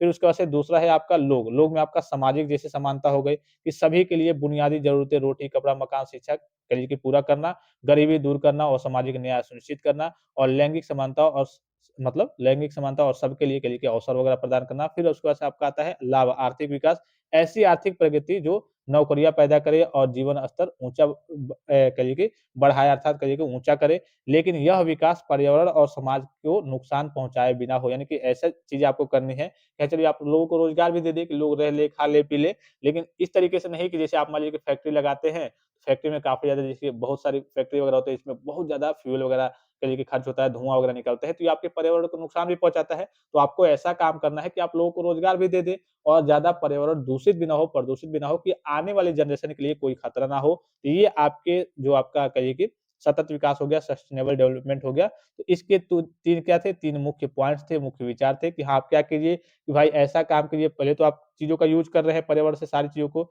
हर एक चीज़ का उपयोग कर रहे हैं तो उपयोग उपयोग कीजिए, लेकिन प्रदूषण कम कीजिए। उसके बाद से लोगों में भी समानता रखिए, ठीक है? सभी को कि कपड़ा, रोटी, मकान वगैरह, स्वास्थ्य वगैरह पूरा हो जाए, सारी चीज़ें मिल जाए, ठीक है? और उसके बाद से लाभ आप प्राप्त कीजिए, लेकिन ऐसा लाभ प्राप्त कीजिए, नौकरी वगैरह का अवसर भी प्रदान कीजिए, फैक्ट्री खोलिए, जो भी करना है करिए, जो भी काम करना है, लेकिन इस प्रकार से कि पर्यावरण प्रदूषित ना हो, ठीक है? आप अपना काम कीजिए, लेकिन पर्यावरण को ज़्यादा नुकसान ना हो, समाज को और पर्यावरण को दोनों को ज़्यादा नुकसान ना हो, ठीक है? क्योंकि उनका नुकसान होगा तो फिर संतुलन आपका धीरे-धीरे डगमगाने लगेगा। अभी तो नहीं डगमगाएगा, लेकिन धीरे-धीरे आगे चल के डगमगाने लगेगा।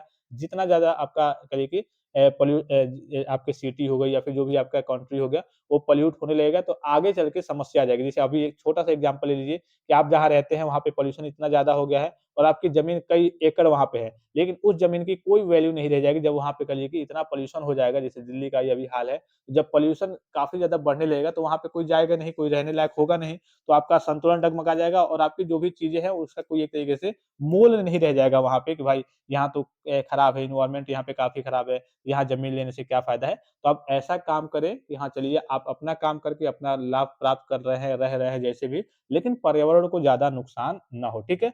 स्पष्टीकरण के लिए उदाहरण देख लीजिए, टिकाऊ और गैर टिकाऊ यानी कि सतत विकास में और गैर सतत विकास में क्या है?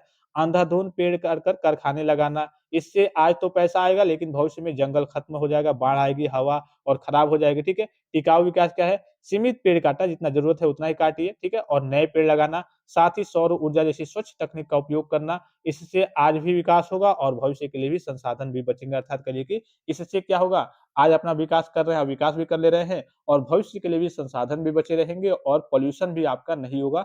ना के बराबर होगा, ठीक है? तो ये आपका क्या है, आपका टिकाऊ विकास है। और गैर टिकाऊ विकास क्या है कि अंधाधुंध पेड़ काट करके, जंगल काट करके आप कारखाने बना रहे हैं, बिल्डिंग बना रहे हैं, ठीक है? और उसके बाद से कुछ लगा भी नहीं रहे हैं। तो आज तो आपका कल के विकास हो जाएगा, लेकिन भविष्य के लिए क्या हो जाएगा, खतरा हो जाएगा, बाढ़ वगैरह आने लगेंगे, ठीक है? और उसके बाद से जंगल वगैरह खत्म हो जाएगा और हवा आपकी क्या हो जाएगी, खराब हो जाएगी। तो ये आपका क्या हो गया, आपका सतत विकास का करिए कि कुछ एक पॉइंट वगैरह हो गए, स्पष्टीकरण हो गया कि हाँ, कौन-सा सतत विकास है, कौन-सा गैर सतत विकास है, ठीक है? तो आप सस्टेनेबल डेवलपमेंट के बारे में समझ गए। अब इसके बारे में आप लिख लेंगे कि हाँ, ऐसा विकास जो हम अपना विकास मतलब सतत विकास क्या होता है, सस्टेनेबल डेवलपमेंट क्या होता है?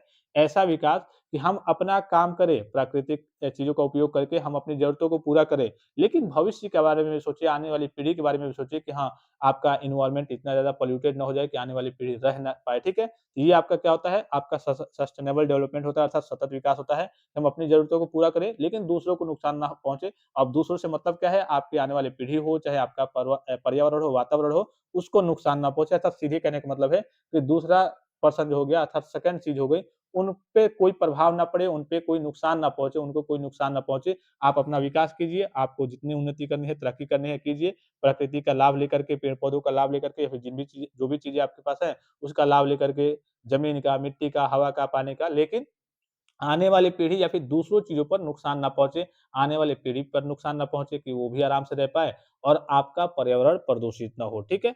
फिर उसके बारे में देखिए, उसके बाद से थोड़ा-सा आगे चलते हैं, रोज़मर्रा के जीवन के टिकाऊ विकास देख लीजिए, आपको क्या-क्या करना है। तो पानी बचाना है, बारिश की पानियों का संचयन कीजिए, सिंचाई वगैरह में इसका उपयोग कीजिए। कचरा कम करना है, सार्वजनिक परिवहन का उपयोग करना है, स्थानीय और जैविक उत्पाद खरीदना है और ऊर्जा बचाना है, जैसे एलईडी बल्ब का और सौर जो आपके सौर पैनल होते हैं, ठीक है? अर्थात सूर्य के प्रकाश से गली की रोशनी वगैरह देते हैं, उसका आपको उपयोग करना है। ये कुछ आपके आप जिन चीज़ों को कर सकते हैं, उसके कल एक उदाहरण है।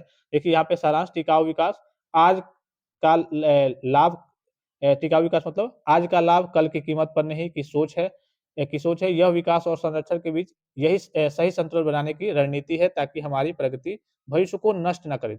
क्या करना है कि आज का लाभ कल की कीमत पर नहीं, अर्थात कहने का मतलब है कि आज का तो लाभ आप कर ले रहे हैं, आप चीज़ों को प्राप्त कर ले रहे हैं, लेकिन कल की कीमत के बारे में आप नहीं सोच रहे हैं, तो इसके बारे में भी सोचिए, सही से रहिए। मतलब रहने का मतलब क्या है कि सही से संसाधनों का उपयोग कीजिए कि हाँ, आने वाली पीढ़ी के लिए संसाधन रिसोर्सेज़ बचे भी रहें और पर्यावरण आपका वातावरण प्रदूषित भी ना हो, ठीक है? रहने लायक हो। फिर थोड़ा-सा आगे चलते हैं। अब संसाधन किसे कहते हैं? रिसोर्सेज़, जिसमें आपको रिन्यूएबल और नॉन रिन्यूएबल के बारे में केवल पढ़ना है। तो संसाधन क्या है?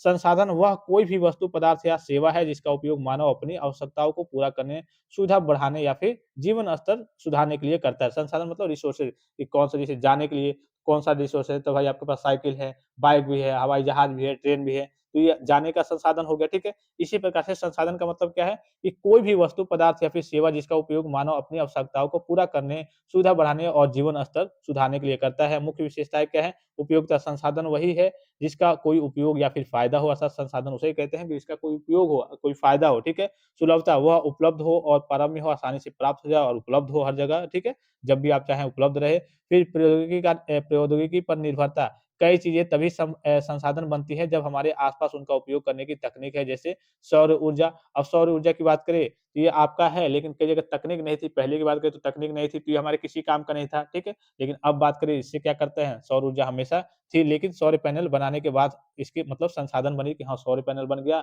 अब इससे हम बिजली वगैरह प्राप्त कर सकते हैं। कहिए कि ये आपके इलेक्ट्रिक जो करंट आते हैं, इसकी बिजली की ज़रूरत नहीं है हमें, ठीक है? फिर उसके बाद से मानवीय कौशल पर निर्भरता, मनुष्य की ज़रूरत, ज्ञान और संस्कृति यह तय करती है कि क्या संसाधन है, अर्थात मनुष्य का ज्ञान। भाई ज्ञान है तभी तो आप चीज़ों को खोज करते हैं, उसके बाद से चीज़ों को समझते हैं कि अरे यार, इसका ये उपयोग है, इससे ये काम हो जाएगा। अरे यार, इसका ये उपयोग है, इससे ये काम हो जाएगा। अब इस चीज़ की ज़रूरत नहीं पड़ेगी, हम इसी चीज़ से अपना काम क्या कर लेंगे, निपटा लेंगे, ठीक है? ये आपके संसाधन होते हैं। अब संसाधन के प्रकार देख लीजिए, वर्गीकरण, उत्पत्ति के आधार पे आपके प्राकृतिक संसाधन होते हैं। वे जो प्रकृति से सीधे प्राप्त हो जाते हैं, जैसे हवा, मिट्टी, पानी, खनिज, सूर्य वगैरह, ये आपके क्या होते हैं, आपके प्रकृति से सीधे सीधे प्राप्त होते हैं। एक आपके होते हैं मानव निर्मित संसाधन, वे जो प्राकृतिक संसाधनों से मानव द्वारा बनाए गए हैं, यानी कि जैसे आपके सड़कें हो गई, इमारतें हो गई, मशीनें हो गई, ये मानव के द्वारा बनाए जाते हैं। और एक होता है आपके उसके बाद से आपका होता है मानव संसाधन। एक तो होता है आपका, सॉरी यहाँ देखिए, एक होता है आपका प्राकृतिक संसाधन, तो वे जो प्रकृति से सीधे प्राप्त होते हैं, जैसे पानी, सूर्य, हवा, मिट्टी ये सारी चीज़ें हो गई। फिर आपका होता है मानव निर्मित संसाधन, वे जो प्राकृतिक संसाधनों से मानव द्वारा बनाए जाते हैं, जैसे इमारतें, सड़कें, मशीनें हो गई, ठीक है? और एक होता है आपका मानव संसाधन, लोगों का ज्ञान, जैसे ये केवल मानव मानव निर्मित संसाधन नहीं, केवल मानव संसाधन है, जैसे लोगों का ज्ञान हो गया, कौशल हो गया, श्रम हो गया और क्षमता हो गया, ये मानव संसाधन है। मानव क्या करता है, ये मानव के पास एक तरीके से रिसोर्स है कि अपने बुद्धि का इस्तेमाल करेगा, काम करेगा, अपने ज्ञान का, कौशल का और अपनी मेहनत का इस्तेमाल करके, क्षमता का इस्तेमाल करके कुछ काम वगैरह करेगा, कुछ चीज़ों को प्राप्त करेगा, ठीक है? तो आपने क्या पढ़ा, एक देखा आपने प्राकृतिक संसाधन जो प्रकृति में उपलब्ध होते हैं, एक आपने मानव निर्मित संसाधन देखा जो प्राकृतिक चीज़ों का उपयोग करके बनाए जाते हैं और एक केवल मानव संसाधन है जिसे लोगों के ज्ञान, बुद्धि, कौशल और श्रम उनकी क्षमता वगैरह, ठीक है? एक होता है आपका समाप्यता के आधार पे जो आपके सिलेबस में आपको पढ़ना है, ठीक है? तो इसमें क्या है आपका सारी चीज़ों को समझ जाएँगे। नवीकरणीय संसाधन है, वे जो प्रकृति में स्वयं पुनः पैदा हो सकते हैं या जिनका भंडार अनंत है, कभी खत्म नहीं होने वाले हैं, जैसे सूर्य का प्रकाश हो गया, सौर ऊर्जा, पवन ऊर्जा, जल की हो गई, वन हो गया। तो वन एक तरीके से समझदारी के लिए अगर वन का आप सही तरीके से जैसे ज़्यादा बहुत ज़्यादा कटाई करते हैं, ये खत्म हो सकता है, लेकिन खत्म होने के साथ-साथ फिर से ये आसानी से अपना आप ऑटोमेटिक भी उग सकता है और आप इसको शॉर्ट टर्म में उगा भी सकते हैं, ठीक है? तो ये आपके नवीकरणीय अर्थात रिन्यूएबल्स रिसोर्सेज़ हो गए। नॉन रिन्यूएबल रिसोर्सेज़ की बात करें, तो वे जो एक बार उपयोग के बाद खत्म हो जाते हैं और इसको बनने में लाखों, करोड़ों, अरबों साल लगते हैं। जैसे कोयला हो गया, कोयला एक बार खत्म हो गया, आपके ज़मीन के नीचे से मिलता है, एक बार खत्म हो गया, तो इसको बनने में करोड़ों, लाखों साल लगेंगे, तब तक आपका जीवन समाप्त हो जाएगा, सबका जीवन समाप्त हो जाएगा। पेट्रोलियम हो गया, प्राकृतिक गैस हो गए, खनिज वगैरह हो गए, ठीक है? सोना, चांदी वगैरह ये सारी चीज़ जितनी चीज़ें मिलती हैं, तो ये कहाँ से मिलती हैं? आपकी ज़मीन के नीचे से मिलती है, खदानों से मिलती है, ठीक है? ये चीज़ें जब समाप्त हो जाएँगी, तो इनका आप फिर से उपयोग नहीं कर पाएँगे। जैसे मान लीजिए कि आने वाले 100 साल में सारी चीज़ें समाप्त हो गई, पेट्रोलियम आपका समाप्त हो गया, कोयला समाप्त हो गया, तो इनको आप सोचेंगे कि फिर से चलो बना ले रहे हैं, समाप्त तो हो गया, चलो बना ले रहे हैं, तो ये आपके बनने वाली चीज़ नहीं है। ये एक बार आपका खत्म हो गया, तो खत्म हो गया। अब इसको बनने में करोड़ों, लाखों साल लगते हैं, तो उतने साल तक पता नहीं जीवन संभव रहेगा कि नहीं रहेगा। आने वाली पीढ़ियाँ भी रह पाएँगी या फिर पृथ्वी रहने लायक रहेगा या फिर नहीं रहेगा या फिर पृथ्वी रहेगा भी या फिर नहीं रहेगा कि नष्ट हो जाएगा, ठीक है? तो कहने का मतलब है कि रिन्यूएबल रिसोर्सेज़ क्या होते हैं कि वे जो प्राकृतिक में स्वयं पुनः पैदा हो सकते हैं और जिनका भंडार होता है, अनंत होता है, ये खत्म होने वाले नहीं है। सूर्य का प्रकाश हो गया, हवा हो गया, ठीक है? जल वगैरह हो गया, उसके बाद से वन वगैरह हो गया। अब वन के बारे में मैंने आपको बताया, यह समझदारी से उपयोग किया जाए तभी आपका रहेगा, नहीं तो आपका कट जाएगा, पूरा खत्म हो जाएगा। लेकिन अगर काट भी देते हैं तो तब भी आपके प्राकृतिक में ऐसी चीज़ें हैं कि ऑटोमेटिकली आपके पेड़-पौधे आपके उगते जाते हैं या फिर इनको आप उगा सकते भी हैं। उगते जाते हैं, चलिए नहीं भी उगते हैं तो आप इनको उगा सकते हैं शॉर्ट टर्म में, जल्दी-जल्दी में। लेकिन इसमें आपका जैसे कोयला वगैरह हो गया, पेट्रोलियम आपके नॉन रिन्यूएबल में, ये आपके खत्म हो गए तो खत्म हो गए। इनको आप शॉर्ट टर्म में एक तरीके से नहीं बना सकते हैं, नहीं उगा सकते हैं। भाई आपका कोयला खत्म हो गया, आप सोचेंगे आप कोयला हम बना ले रहे हैं, नहीं। आप जैसे पेट्रोलियम खत्म हो गया, सोचेंगे आप पेट्रोल बना ले रहे हैं, डीज़ल बना ले रहे हैं, तो नहीं बना पाएँगे। इनको बनने में करीब के लाखों, करोड़ों साल लगते हैं। ये आपके क्या होते हैं, आपके नॉन रिन्यूएबल रिसोर्सेज़ होते हैं। यहाँ से चीज़ों को समझ गए, फिर विकास के आधार पे आपका वास्तविक संसाधन आता है, संभावित संसाधन आता है, तो ये आपको नहीं पढ़ना है। मेन आपके सिलेबस में ये वाला है, रिन्यूएबल रिसोर्सेज़ और नॉन रिन्यूएबल रिसोर्सेज़। यहीं से आप चीज़ों को समझ गए। अब इसकी इम्पोर्टेंस भी जो भी चीज़ें आपसे पूछी जाएँ, यहाँ रिन्यूएबल रिसोर्स के बारे में बताइए, नॉन रिन्यूएबल के बारे में बताइए, तो आप चीज़ों को डिफाइन कर पाएँगे। अभी थोड़ा-सा मैं आपको और डिटेल में बता दूँगा। ये सारी चीज़ें आप नोट से लेकर के पढ़ते रहेंगे, ठीक है? सारी चीज़ें मैं आपको पढ़ के देखिए, रिन्यूएबल रिसोर्सेज़ क्या होते हैं? वे संसाधन जो प्रकृति में स्वयं बार-बार बन जाते हैं या फिर जिनका भंडार होता है और ये खत्म होने वाले नहीं हैं। जैसे सूर्य के प्रकाश की बात करें, तो आते रहेगा, आपको सूर्य का प्रकाश लेना है, सोलर पैनल बना लीजिए, उसके बाद से आप उसका ऊर्जा का मतलब उसकी ऊर्जा का लाभ उठाइए, आप अपना प्रकाश वगैरह घर में उजाला वगैरह कीजिए। तो ये क्या होगा, कभी खत्म नहीं होगा। भई आज सूरज गया, कल फिर आएगा, फिर गया, फिर आएगा, फिर आएगा। लेकिन अगर आपका पेट्रोलियम, आपके जो नॉन रिन्यूएबल रिसोर्सेज़ हैं, वो खत्म हो गए, तो आपके हज़ारों, लाखों साल बाद बनते हैं, तो वो आपको नहीं मिल पाएगा। तो ये क्या होते हैं, वे संसाधन जो प्रकृति में स्वयं बार-बार बन जाते हैं या फिर जिनका भंडार होता है, अनंत होते हैं, ये कभी खत्म होने वाले नहीं हैं। जैसे उदाहरण के लिए मैंने आपको बताया ही था। फिर नॉन रिन्यूएबल की इसकी विशेषताएँ क्या है कि असीमित मात्रा में उपलब्ध है, प्रदूषण भी कम करते हैं। भाई आपका ज जहाँ पे आप मान लीजिए पेट्रोल, डीज़ल का उपयोग कर रहे हैं, वहाँ पे अगर आप इलेक्ट्रिक व्हीकल का उपयोग करें, जो आपकी नई-नई गाड़ियाँ आ रही हैं इलेक्ट्रिक वाली, तो उनका उपयोग करेंगे तो पॉल्यूशन को भी कम करेंगे। लंबे समय तक क्या होते हैं, टिकाऊ होते हैं और लागत कम होते हैं, अर्थात दीर्घकाल की बात करें, इनका लागत कम होता है। अननवीकरणीय की बात करें तो वे संसाधन जो एक बार इस्तेमाल करने के बाद खत्म हो जाते हैं और बनने में लाखों साल लगते हैं। उदाहरण के लिए आपका कोयला, पेट्रोलियम, गैस, खनिज, लोहा, तांबा, सोना, चांदी, यूरेनियम, ये सब आपके एक बार आपने इसका उपयोग कर लिया, बस खत्म हो गए और इसको बनने में लाखों करोड़ों साल लगते हैं। विशेषता की बात करें तो ये देखिए लिमिटेड मतलब सीमित मात्रा में ही उपलब्ध है और अधिक प्रदूषण फैलाते हैं और महँगे होते हैं दुर्लभ होने के कारण और भविष्य में समाप्त हो जाएँगे। ये इसका एक तरीके से सबसे बड़ा डिसएडवांटेज भी है कि हाँ, ये भविष्य में समाप्त हो जाएँगे और इसको हम फिर से बना नहीं पाएँगे। इसको बनने में लाखों करोड़ों साल का समय लगेगा। यहाँ पे वही सारे एग्ज़ाम्पल्स वगैरह दिए गए हैं और मुख्य बिंदु वगैरह दिए गए हैं, ठीक है? जैसे नवीकरणीय संसाधन भविष्य के लिए क्या है, इन्हें अपनाना ज़रूरी है। कि इन्हें अपनाएँगे तो आगे आपके जितने भी संसाधन पेट्रोलियम वगैरह है, वो भी थोड़ा बहुत बचे रहेंगे और नवीकरणीय जब हम अपनाएँगे तो आपका जो पॉल्यूशन है, वो भी आपका काफ़ी कम होगा। अनवीकरणीय संसाधन समाप्त होते रह रहे हैं, इनका सावधानी से उपयोग करें। नवीकरणीय संसाधन भी नष्ट हो सकते हैं अगर कहिए कि उनका गलत इस्तेमाल किए जैसे मैंने बताया कि ज़रूरत से ज़्यादा पेड़ काटना, पानी का अत्यधिक दोहन करना, तो इससे भी आपके ये नवीकरणीय संसाधन भी है, पौधे वगैरह, ठीक है? और पानी वगैरह, ये भी समाप्त हो सकते हैं अगर आप सही से इनका उपयोग नहीं करते हैं तो। लेकिन फिर भी ये सीमित मात्रा में इतनी ज़्यादा मात्रा में है कि आप समाप्त भी हो जाता है, फिर भी जैसे अब पानी आपका खत्म हो गया मान लीजिए सपोज़ करिए एग्ज़ाम्पल के लिए कि हाँ, चलिए आप पृथ्वी से पानी को खत्म कर रहे हैं, लेकिन फिर भी आपको वर्षा से के थ्रू आपको पानी वगैरह मिल जाएगा, ठीक है? पेड़ काट दे रहे हैं, तो पेड़ को आप लगा भी सकते हैं, ठीक है? आप शॉर्ट टर्म में पेड़ को लगा करके जल्दी-जल्दी फिर से उसका मतलब निपटारा कर सकते हैं, जो भी आपका उपयोग है उसका लाभ वगैरह प्राप्त कर सकते हैं। लेकिन नॉन रिन्यूएबल में जाएँगे तो कोयला हो गया, पेट्रोलियम हो गया, वो एक बार समाप्त हो गया तो ना ही उसको आप बना सकते हैं, ना ही उसको आप उगा सकते हैं, ना ही उसका उपयोग कर पाएँगे। जब रहेगा ही नहीं तो उपयोग नहीं करेंगे और ये जो आपके होते हैं, ये काफ़ी लंबे समय में लाखों करोड़ों साल बाद ये फिर से जाकर के एक तरीके से बनेंगे, ठीक है? इसीलिए ये आपका गैर नवीकरणीय होता है, अनवीकरणीय या फिर गैर नवीकरणीय कह लीजिए कि इसमें क्या होता है कि ये जल्दी बनते नहीं हैं, इनको बनने में लाखों करोड़ों साल का समय लगता है। अर्थात एक बार आपने इसका उपयोग कर लिया, समझिए कि अब समाप्त हो गया। आपके जीवन में या फिर आपकी आने वाली पीढ़ी अब इसका उपयोग नहीं कर पाएगी अगर समाप्त हो गया तो, ठीक है? तो ये आपके कहिए कि नॉन रिन्यूएबल रिसोर्सेज़ होते हैं। फिर आप थोड़ा-सा आगे चलते हैं। अब देखते हैं ग्लोबल वार्मिंग के बारे में, तो ग्लोबल वार्मिंग आप कहिए कि 10th से 12th में भी पढ़े होंगे, 10th में आपने पढ़ा ही होगा कि ग्लोबल वार्मिंग का मतलब क्या है कि पृथ्वी का गर्म होना अर्थात ग्लोबल और वार्मिंग का मतलब क्या है, वार्म मतलब गर्म हो गया, ग्लोबल मतलब पृथ्वी हो गया। पृथ्वी का क्या होता है गर्म होना, पृथ्वी का गर्म होना ये क्या कहलाता है हमारा ग्लोबल वार्मिंग कहलाता है। तो देखिए ग्लोबल वार्मिंग पृथ्वी के औसत तापमान में लगातार हो रही बढ़ोतरी है। यह बढ़ोतरी मुख्य रूप से मनुष्यों की गतिविधियों के कारण वातावरण में ग्रीन हाउस गैसें जैसे कार्बन डाइऑक्साइड और मीथेन की मात्रा बढ़ने से हो रही है।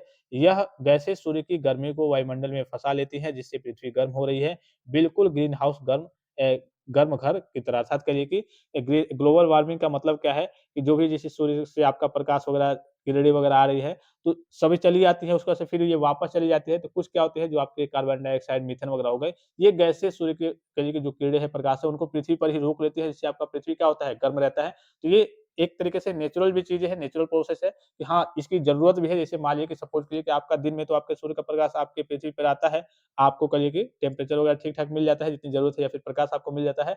रात में मान लीजिए कि टेम्परेचर अगर आपका कहिए कि यहाँ पे अगर रोकने ये ग्लोबल वार्मिंग वगैरह नहीं होता मतलब जो आपका ग्रीन हाउस इफ़ेक्ट होता है, वो नहीं होता। अब ये आगे हम पढ़ेंगे। तो इससे क्या होता है, आपका पृथ्वी होता है काफ़ी ज़्यादा एक तरीके से ठंडा हो जाता है रात में, ठीक है? ये क्या करता है, रात में आपके टेम्परेचर को भी मेंटेन रखने का काम करता है, लेकिन इसका एक तरीके से प्रभाव अब बढ़ता जा रहा है। बढ़ता क्यों जा रहा है कि जो मानव की गतिविधियाँ है, जैसे फैक्ट्री का लगना, पेट्रोल, डीज़ल का जलना, ये पेड़ों का काटना, इससे काफ़ी ज़्यादा बढ़ता जा रहा है और ग्लोबल वार्मिंग यानी कि पृथ्वी का टेम्परेचर हर साल की बात करें तो कुछ ना कुछ परसेंटेज क्या हो रहा है, बढ़ते जा रहा है। जैसे सपोज़ कीजिए कि पहले आपका हाईएस्ट 40-45 डिग्री तक जाता जाता था गर्मी में, अब आपका 48-50 तक पहुँच जा रहा है। धीरे-धीरे पता चलेगा कि आने वाले कुछ वर्षों में कई 100 साल या फिर जो भी हो जितने साल में आपका मान लीजिए कि 60-70 कहिए कि डिग्री सेल्सियस पहुँच जाए दिन में आपका गर्मी में, एकदम गर्मी में टेम्परेचर, तो आप बाहर निकलेंगे सीधे फ्राई हो जाएँगे।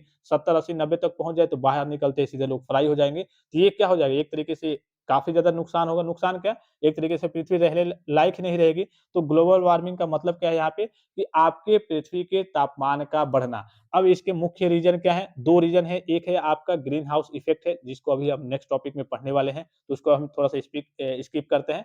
ग्रीन हाउस इफ़ेक्ट क्या है? बेसिकली आपके जितनी कहिए कि पृथ्वी पर गैसें हैं, कार्बन डाइऑक्साइड, मीथेन वगैरह, ये क्या करती हैं, सूर्य के प्रकाश को कुछ चीज़ों को नीचे रोक लेती हैं, बाहर नहीं निकलने देती हैं। अब जब ज़्यादा रोक लेंगी तो पृथ्वी आपका ज़्यादा गर्म रहेगा, जिससे आपको समस्या आएगी, गर्मी में और समस्या आएगी। तो ये इसके नुकसान है और ये मेन नुकसान होता है। एक तो आपका ग्लोबल वार्मिंग हो गया, एक तो चलिए आपका ग्रीन हाउस इफ़ेक्ट के कारण हो गया। कुछ इस ये नेचुरल चीज़ें हैं कि हाँ, इसमें आप इसमें जब दिक्कत क्या आती है, जो मानव निर्मित चीज़ें हैं, जैसे आपकी फैक्ट्री, कोयले वगैरह ये सारी चीज़ें जल रही हैं, इससे दिक्कत है, ठीक है? नेचुरल चीज़ें हैं, जो नेचुरल प्रोसेस है, उससे दिक्कत नहीं है, लेकिन जो मानव की गतिविधियाँ हैं, जो उसको खराब कर दे रही हैं, उससे दिक्कत है। तो ग्लोबल वार्मिंग के यहाँ पे उदाहरण दिया गया है, जैसे बर्फ का पिघलना वगैरह हो गया, मौसम में बदलाव वगैरह, समुद्र के जल का स्तर बढ़ना, उसके वजह से असामान्य मौसम घटनाएँ वगैरह होना, सर्दी में गर्मी थोड़ा-सा होना, गर्मी में सर्दी होना, ये मौसम का बदलना, ठीक है? फिर उसके बाद से प्राकृतिक पर भी प्रभाव पड़ता है, ये उसके उदाहरण वगैरह है। उसके बाद से सबसे बड़ा कारण देख लीजिए, इसके आपके ग्लोबल वार्मिंग होने के मैंने आपको बताया कि 2 कारण हैं। पहला है आपका कि आपके ग्रीन हाउस इफ़ेक्ट का, ठीक है? ये आपका एक तरीके से नेचुरल प्रोसेस है। दूसरा है आपका कि सबसे बड़ा कारण जीवाश्म ईंधन, कोयला, पेट्रोलियम, डीज़ल का अत्यधिक जलाना, वनों की कटाई वगैरह करना और औद्योगिक गतिविधियाँ जैसे कारखाने, फैक्ट्री से धुओं वगैरह को निकलना, ये सबसे बड़ा इसका आपके ग्लोबल वार्मिंग का कारण है, जिससे क्या हो रहा है, आपका जो कहिए कि पर्यावरण है, एक तरीके से धीरे-धीरे गर्म आपकी पृथ्वी जो है, एक तरीके से आग का गोला बनते जा रही है, ठीक है? सरल शब्दों में पृथ्वी का बुखार बढ़ रहा है और इसके लिए हम इंसान ही मुख्य रूप से ज़िम्मेदार हैं। ये सरल शब्दों की बात करें, ग्रीन हाउस इफ़ेक्ट एक आपका नेचुरल प्रोसेस है, चलिए वो चलते रहता है कि हाँ, रात में कहिए कि टेम्परेचर को मेंटेन रखना है, वो काम वगैरह होते रहते हैं, चलिए अपना मेंटेन करता है। लेकिन जो मानव की गतिविधियाँ हैं, ये कुछ कहिए कि ज़्यादा स्तर पे कहिए कि एक तरीके से इतना पॉल्यूशन कर रहे हैं कि इसके चलते आपका जो पृथ्वी है और ज़्यादा धीरे-धीरे गर्म होते जा रहा है, ठीक है? ग्लोबल वार्मिंग के लाभ देख लीजिए, कुछ लाभ भी है, जैसे कुछ क्षेत्रों की बात करें तो कृषि उपज बढ़ जाती है।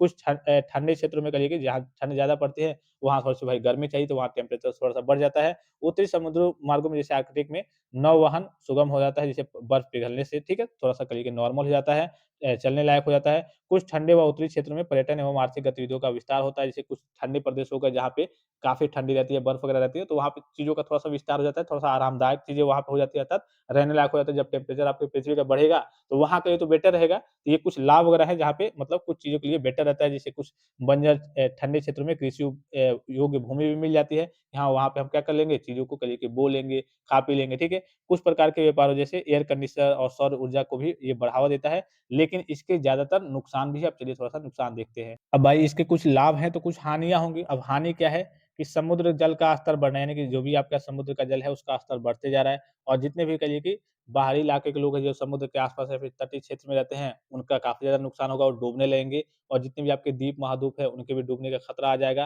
फिर आर्थिक अधिक अधिक तीव्र और लगातार प्राकृतिक आपदा जैसे बाढ़, सूखा, चक्रवात, ये भी आपके काफ़ी ज़्यादा आएँगे, ठीक है? फिर उसके बाद से आपका इकोसिस्टम का जो बैलेंस वगैरह है, वो भी एक तरीके से संतुलन में नहीं रहेगा, बिगड़ जाएगा। कृषि की बात करें तो उसपे भी बुरा असर पड़ेगा, पानी की कमी हो जाएगी, गर्मी में ठंडी, ठंडी में गर्मी, मौसम की अनिश्चितता हो जाएगी, ठीक है? फिर उसके बाद से कीटों का प्रकोप हो जाएगा, मीठे पानी के स्रोत यानी कि ग्लेशियर नदियों का संकट हो जाएगा, जिससे फ्रेश वाटर जो है, वो आपको कहीं एक तरीके से मिलना बंद हो जाएगा, सब एक ही में मिक्स होने लगेंगी। मानव स्वास्थ्य पे प्रभाव पड़ेगा ही पड़ेगा, आर्थिक नुकसान वगैरह होगा, ठीक है? जलवायु शर्तियों की समस्या, रहने की जगह वगैरह सही से नहीं मिल पाएगी। तो ये कुछ मतलब कुछ तो चलिए लाभ है ग्लोबल वार्मिंग के, चलिए हीट हो रहा है, पृथ्वी गर्म हो रहा है, तो उसके कुछ लाभ है कि हाँ, ये लाभ हो रहे हैं, लेकिन ज़्यादा आपकी हानि भी है क्योंकि ज़्यादा गर्म हो जाएगा तो आपको ना रहने के लिए जगह मिलेगी, आपको कहीं भी अच्छा नहीं लगेगा, आपके जो भी आपके पेड़-पौधे हैं, वो भी एक तरीके से सूखने लगेंगे, तो इसके काफ़ी ज़्यादा नुकसान भी है, ठीक है? उसके बाद से देखिए, इसके बाद से चलते हैं जलवायु परिवर्तन और उसके प्रभाव, यानी कि जलवायु परिवर्तन क्या है? जलवायु में दीर्घकालिक परिवर्तन जिसमें तापमान, वर्षा, हवा के पैटर्न में आदि बदलाव शामिल है, यानी कि लंबे समय तक कहिए कि आपका जैसे मौसम कोई आ गया ठंडी का, अब ये लंबे समय तक रह गया आपका 5-6 महीने आपकी ठंडी रह गई। गर्मी आया, पता चले गर्मी जहाँ पे 6-7 महीने रहता था, वो 2 ही महीने रह रहा है, ठीक है? तो ये क्या होता है, आपके मौसम वगैरह में दीर्घकालिक मौसम वगैरह में क्या होता है, परिवर्तन, तापमान में परिवर्तन होने लगता है, इसी को हम क्या कहते हैं, जलवायु परिवर्तन कहते हैं। ग्लोबल वार्मिंग इसका एक प्रमुख कारक है, अर्थात कहिए कि ग्लोबल वार्मिंग के चलते ही आपके कहिए कि जलवायु में परिवर्तन देखने को मिलता है। पर्यावरण पर प्रभाव क्या पड़ेगा? भाई वही बर्फ का पिघलना वगैरह हो गया, आपके पर्यावरण में बर्फ वगैरह पिघलने लगेंगे, जिससे आपके ध्रुवीय बर्फ वगैरह, ग्लेशियर वगैरह तेज़ी से पिघल रहे होंगे, तो समुद्र के जल का स्तर क्या हो जाएगा? बढ़ जाएगा। जब समुद्र के जल का स्तर बढ़ेगा, तो महाद्वीप, द्वीप वगैरह डूबने लगेंगे। जो तटीय क्षेत्र वगैरह होंगे, वो सारी चीज़ें प्रभावित होंगी, वो भी डूबने लगेंगे। मौसम चरम सीमाओं तक पहुँचना, यानी कि आपका ग्लोबल वार्मिंग जितना-जितना आपका क्लाइमेट चेंज होगा, जलवायु में परिवर्तन होगा और ग्लोबल वार्मिंग आपका ज़्यादा रहेगा, जितना आपका हीट होगा, तो आपका क्या होगा, मौसम आपका गर्म होने लगेगा, ठीक है? फिर आपका वही चीज़ें हैं, ऊपर आपने पढ़ा होगी, आपका इकोसिस्टम कहिए कि बैलेंस में नहीं रहेगा, असंतुलित हो जाएगा, संतुलन में नहीं रहेगा, महासागरों का अम्लीकरण हो जाएगा।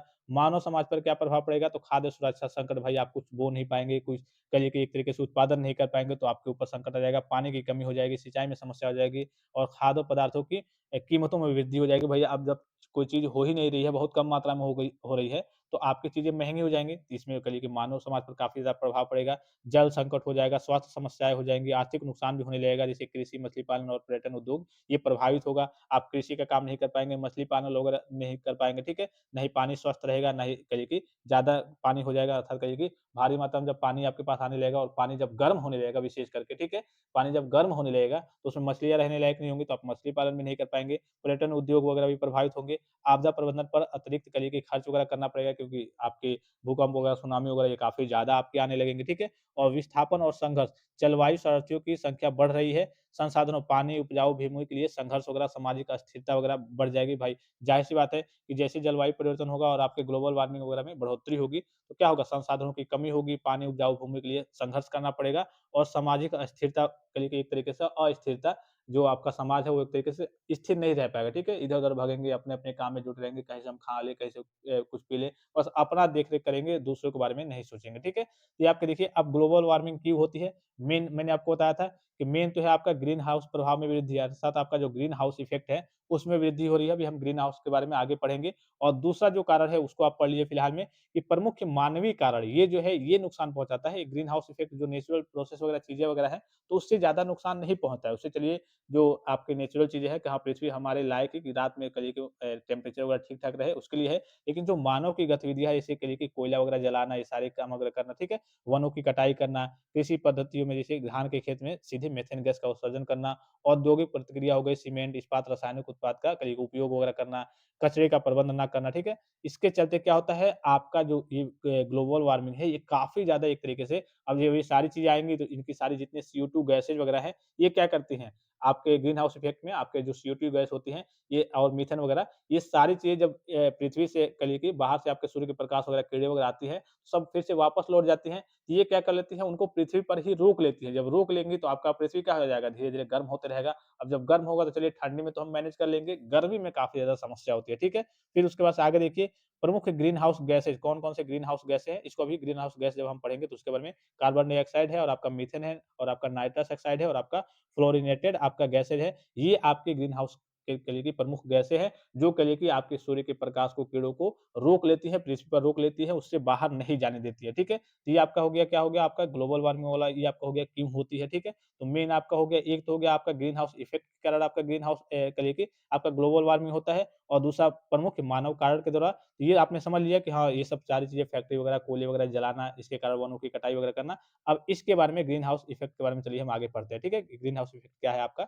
यहाँ आप देखिए ग्लोबल वार्मिंग ये आपने देखा, अब इसके लिए क्या करना चाहिए आपको? तो पॉल्यूशन वगैरह रोकना है, पानी को सेव करना है, गो ग्रीन हरे पौधों की ओर जाना है, अर्थात हरे पेड़-पौधे वगैरह लगाएँ, ठीक है? एनर्जी को सेव कीजिए, ठीक है? उसके बाद से डोंट बर्न यानी कि जलाने का काम कम कीजिए, अर्थात जो भी फ्यूल हो या फिर जो भी चीज़ हो, और काटने का काम, अर्थात पेड़-पौधों को काटने का काम कीजिए। ग्लोबल वार्मिंग आप अपने स्तर से भी रोक सकते हैं या फिर इसको आप प्रमोट करके कि हाँ, पेड़ों की कटाई कम हो, जहाँ पे जितना उपयोग हो उतना ही कटाई करें। और फ्यूल वगैरह जो जलाने वाली चीज़ है, पेट्रोल, पेट्रोलियम, डीज़ल, पेट्रोल या फिर जो भी आप आग वगैरह, पराली वगैरह जलाते हैं, इनको जलाने का काम कम करें। एनर्जी को सेव करें, पॉल्यूशन को करिए कि कंट्रोल करें, वाटर को सेव करें और ग्रो ग्रीन यानी कि ग्रीन की ओर जाएँ, ठीक है? ये जैसे बचाव उपाय वगैरह है, ठीक है? यहाँ पे देखिए ग्लोबल वार्मिंग रोकने के उपाय, ठीक है? ऊर्जा के क्षेत्र में हो गया, परिवहन के क्षेत्र में हो गया, वन एवं हरित क्षेत्र हो गया, ये तो आपको बताने की ज़रूरत नहीं है, ये तो नॉर्मल चीज़ है, डायग्राम से भी आपको मालूम चल रहा होगा, ठीक है? फिर उसके बाद से चलते हैं ग्रीन हाउस इफ़ेक्ट। अब ग्रीन हाउस इफ़ेक्ट क्या है? जैसे आपने ग्लोबल वार्मिंग पढ़ा, तो ग्लोबल वार्मिंग क्या था आपका? आपके पृथ्वी के तापमान का एक तरीके से औसतन बढ़ना। हर साल करिए कि कुछ न कुछ परसेंट करिए कि 0.1 या फिर 2 ऐसे करके चीज़ें बढ़ रही हैं। तो ये आपका पृथ्वी के तापमान का बढ़ना हो गया और जिस प्रक्रिया के चलते ये कहिए कि बढ़ता है, उसी को हम क्या कहते हैं? ग्रीन हाउस इफ़ेक्ट कहते हैं। देखिए, ग्रीन हाउस प्रभाव वह प्राकृतिक प्रक्रिया, ये क्या है? एक तरीके से नेचुरल प्रोसेस है, प्राकृतिक प्रक्रिया है, जिसमें पृथ्वी के वायुमंडल में मौजूद कुछ गैसें सूर्य से आने वाली गर्मी को रोककर पृथ्वी के वातावरण को गर्म बनाए रखती हैं। ठीक उसी तरह जैसे एक ग्रीन हाउस गर्म घर में काँच की दीवारें गर्मी को अंदर रोककर पौधों को गर्म रखती हैं। फिर मान लीजिए कि आप नॉर्मली देखे होंगे, एक काँच का आपका घर हो गया, इसमें कुछ पौधे रखना है आपको, जैसे ठंडी वगैरह में कि ये गर्म रहे और पौधे कह लीजिए सही से एक बड़े हों, ठीक है? तो इसके लिए क्या करते हैं, एक काँच में आप क्या करते हैं, एक काँच में इसको आप पैक कर देते हैं और इसमें आपकी करिए कि कीड़े वगैरह, रोशनी वगैरह पहले से रहती है, मतलब ये घर को एक तरीके से गर्म रखती है, ठीक है? उसी प्रकार से आपका क्या है, ग्रीन हाउस इफ़ेक्ट क्या है? एक प्राकृतिक नेचुरल प्रोसेस है। इसमें क्या होता है कि वायुमंडल में मौजूद कुछ गैसें गर्मी को रोक कर, जैसे आपके करिए कि सूर्य से जब गर्मी आएगी तो उसको रोक करके वातावरण को गर्म बनाए रखती हैं, ठीक है? क्या करती है? वातावरण को गर्म बनाए रखती है। यहाँ पे देखिए इसका डायग्राम मैं आपको दिखा दूँ, ये दिख रहा होगा, ठीक है? मान लीजिए कि यहाँ से सनलाइट आपके सूर्य का प्रकाश आया, ठीक है? पेड़-पौधों से टकराया, फिर ज़मीन से टकरा के ये रिफ्लेक्ट होकर मान लीजिए फिर से वापस क्या हो गया? चला गया, ठीक है? अब कुछ जो गैसें हैं, ये गैसें क्या करती हैं? जैसे आपका CH4 हो गया, CO2 हो गया, कार्बन डाइऑक्साइड, मीथेन वगैरह हो गया, SF6 हो गया, NO2 हो गया। ये क्या करती हैं कि इसको जाने नहीं देती हैं, सूर्य के प्रकाश को, मतलब जो भी किरणें आती हैं सूर्य के प्रकाश वगैरह, तो इसकी हीट को वापस, इसके हीट को कह लीजिए कि वापस जाने नहीं देती हैं। ये क्या कर लेंगी? यहीं पे रोक लेंगी, ठीक है? और ये किसके चलते होता है? जहाँ पे कंपनी, फैक्ट्री, धुएँ वगैरह, पॉल्यूशन वगैरह ज़्यादा है, तो उसके ऊपर एक तरीके से बादल बन जाता है, गैसों का बादल बन जाएगा। जब चीज़ों को रोक लेंगी, अब मान लीजिए कि जब नेचुरल प्रोसेस था, ये चीज़ें नहीं थी, तो नेचुरल प्रोसेस में क्या था कि आती हैं, चली जाती हैं, तो रात में हमारा टेम्परेचर मेंटेन रहता है। अब जब ये भारी मात्रा में रुकने लगेंगी, तो चलिए रात में तो चलिए काम हो जाता है, देखा होगा आपने गर्मी में भी रात में काफ़ी ज़्यादा गर्मी रहती है। तो इसी प्रकार से दिन में जब गर्मी की बात करें, जब दिन की बात करें, तो दिन में क्या होगा? भाई ये दिन में भी गैसें हैं, मान लीजिए कि रात में, दिन में गैसें तो हमेशा रहेंगी, उनका बादल छाया हुआ है। तो ये दिन में भी जब जाने नहीं देंगे सूर्य के प्रकाश को, आएगा प्रकाश और फिर वापस नहीं जा पाएगा, तो आप इसका जो टेम्परेचर है एक तरीके से इसको रोक लेंगे, तो क्या हो जाएगा? हमारे पृथ्वी का तापमान क्या हो जाएगा? बढ़ते रहेगा। जब बढ़ते रहेगा तो धीरे-धीरे रहने लायक नहीं होगा। तो वही मैंने आपको बताया कि गर्मी में जहाँ अभी फिलहाल में 45 जा रहा है, हो सकता है कि आगे चल के कुछ सालों में 50 जाए, 55 जाए, 60 जाए, 70 जाए, तो 70 के बाद से आपका 60 के बाद से ही 50-60 के बाद से ही आप घर से बाहर निकलेंगे, डायरेक्ट फ्राई हो जाएँगे, ठीक है? 70 मतलब ऐसे नॉर्मली 70-80 तक जाएगा तो एकदम पूरा फ्राई होने लायक आप हो जाएँगे, ठीक है? तो ये एक तरीके से काफ़ी बड़ा खतरा है और ये मेन किसके चलते हो रहा है? चलिए ग्रीन हाउस इफ़ेक्ट एक नेचुरल प्रोसेस है। यहाँ चलिए प्रकाश आ रहा है, फिर से वापस चला जा रहा है, ठीक है? टाइम से अपना वापस चला जा रहा है। लेकिन ये जो हम कंपनी में, फैक्ट्री में सारी चीज़ों को धुएँ वगैरह या फिर पॉल्यूशन कर रहे हैं, सीधे शब्दों में पॉल्यूशन कर रहे हैं, जो गैसें वगैरह बढ़ती जा रही हैं, ये जब गैसें बढ़ती जा रही हैं, तो ये ज़्यादा हीट को यहाँ पे कह लीजिए कि एक तरीके से टेम्परेचर को रोक ले रही हैं, एक तरीके से कीड़ों को रोक ले रही हैं और इसको वापस नहीं जाने दे रही हैं। जब वापस नहीं जाने देंगे, तो एक तरीके से ये हमारे पृथ्वी को क्या करेगा? गर्म रखेगा। तो अभी आपने ग्लोबल वार्मिंग में पढ़ा, वो क्या करता है? गर्म रखने का काम करता है, अर्थात कहिए कि आपके पृथ्वी के टेम्परेचर को बढ़ाता है। अब किसके ज़रिए? मुख्य कारण आपने पढ़ा, एक मानव निर्मित कारण था, यानी कि मानव के कारणों के द्वारा जो फैक्ट्री वगैरह, धुएँ वगैरह जलाना हो गया और एक आपने ग्रीन हाउस इफ़ेक्ट पढ़ा कि इसका मुख्य कारण है। तो ग्रीन हाउस इफ़ेक्ट आपका क्या है? यही है। ग्रीन हाउस इफ़ेक्ट में क्या होता है कि जो भी आपकी किरणें आती है, सूर्य का प्रकाश आता है, ये वापस तो लौटता है, फिर जाकर के वापस लौट जाता है। लेकिन जो कुछ गैसें होती हैं वायुमंडल में, ये क्या करती हैं? इसको रोक लेती हैं, जाने नहीं देती हैं। इससे क्या होता है? टेम्परेचर आपका ये करिए कि जब यहीं रहेंगे आपका, तो पूरा ये टेम्परेचर आपका बढ़ते रहेगा। अब ये है, चलिए नेचुरल प्रोसेस है, सीमित मात्रा में है तो ठीक है, लेकिन जैसे-जैसे कंपनी, फैक्ट्री या फिर कहिए कि हम फ्यूल का करिए कि ईंधन वगैरह का उपयोग कर रहे हैं, वनों की कटाई कर रहे हैं, पॉल्यूशन बढ़ते जा रहा है, CO2 गैस बढ़ती जा रही है, मीथेन गैस वगैरह बढ़ते जा रही है। तो ये भारी मात्रा में जब चीज़ों को रोक लेंगे, यहाँ पे हीट को, टेम्परेचर को रोक लेंगे, सूर्य के प्रकाश को रोक लेंगे, तो इसी से क्या हो जाएगा? हमारी पृथ्वी गर्म होती जा रही है। जब बहुत ज़्यादा गर्म होने लगेगी, तो रहने लायक नहीं रहेंगे, तो इसका निपटारा करना काफ़ी ज़रूरी है, ठीक है? अब यहीं से सारी चीज़ों को आप समझ गए होंगे, बहुत ज़्यादा आपको बताने की ज़रूरत नहीं है। तो ग्रीन हाउस प्रभाव देखिए, ग्रीन हाउस प्रभाव क्या है? विस्तार देखिए, ग्रीन हाउस प्रभाव पृथ्वी के वायुमंडल में मौजूद ग्रीन हाउस गैसों जैसे कार्बन डाइऑक्साइड, मीथेन, जलवाष्प द्वारा सूर्य से आने वाली उष्मा इंफ्रारेड विकिरण को अवशोषित करके और उसे वापस पृथ्वी की सतह की ओर भेजकर गर्मी बनाए रखने की प्रक्रिया है। अर्थात ये क्या करते हैं, वायुमंडल की जितनी भी गैसें होती हैं, इसको क्या कर देती है? वापस नहीं जाने देती है। जो आपकी इंफ्रारेड विकिरण है, इनके अर्थात सूर्य के प्रकाश के कहिए कि टेम्परेचर को एक तरीके से कहिए सरल भाषा में, ये कुछ तो चली जाती है। जहाँ-जहाँ पे गैसों का बादल है, कहिए कि काफ़ी ज़्यादा मीथेन गैसें हैं, कार्बन डाइऑक्साइड है, ये बादल बना लेती हैं और इस कहिए कि इंफ्रारेड कहिए कि विकिरण को वापस नहीं जाने देती हैं, सूर्य के टेम्परेचर को, सनलाइट को वापस नहीं जाने देती है, घेर करके फिर से पृथ्वी पर वापस भेज देती है, जिससे क्या होता है? हमारा पृथ्वी का टेम्परेचर बढ़ रहा है, एक तरीके से गर्म रह रहा है, ठीक है? अब इसमें देखिए 2 आपने पढ़ा था, एक तो हो गया आपका प्राकृतिक ग्रीन हाउस, चलिए सिंपल प्रोसेस है, प्राकृतिक ग्रीन हाउस यानी कि नेचुरल प्रोसेस है, यह जीवन के लिए आवश्यक है, इसके बिना पृथ्वी का औसत तापमान -18 डिग्री सेल्सियस हो जाएगा, वर्तमान में 15 डिग्री सेल्सियस है, यह पृथ्वी के रहने योग्य बनाता है। और दूसरा क्या है ग्रीन हाउस प्रभाव में?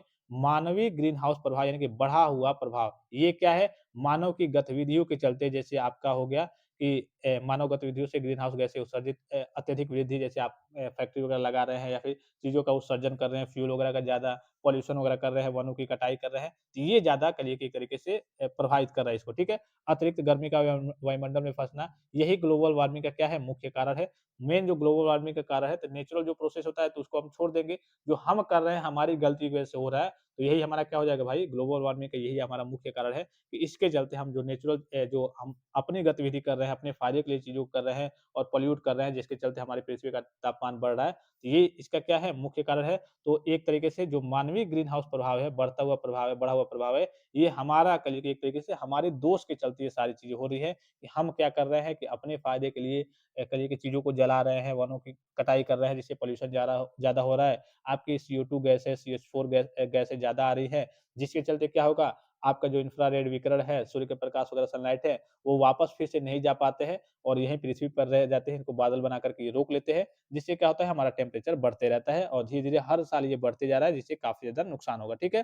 फिर उसके बाद से आगे चलते हैं, महत्वपूर्ण तत्व वगैरह आप देख लेंगे कि ग्रीन हाउस प्रभाव स्वयं में बुरा नहीं है, यह हमारे ग्रह को गर्म रखने का अर्थात जीवन को संभव बनाता है। लेकिन समस्या तब होती है जब मानव गतिविधियों के कारण यह प्रभाव बहुत अधिक बढ़ जाता है। भाई नॉर्मल है, नेचुरल प्रोसेस है, रात में कहीं-कहीं टेम्परेचर को मेंटेन करना, तो ग्रीन हाउस इफ़ेक्ट के भी कुछ फ़ायदे वगैरह हैं, जो नेचुरल प्रोसेस है। लेकिन जो मानव गतिविधियों के द्वारा जो ये काम हो रहा है कि समस्या तब होती है जब मानव गतिविधियों के कारण यह प्रभाव बहुत अधिक बढ़ जाता है और इससे क्या होगा, संतुलित ग्रीन हाउस प्रभाव यानी कि जीवन संभव है। असंतुलित बढ़ा हुआ प्रभाव, ग्लोबल वार्मिंग बढ़ते रहेगा तो इसपे क्या हो जाएगा, आगे चल के जीवन संभव नहीं हो पाएगा, अर्थात पृथ्वी रहने लायक नहीं बचेगा।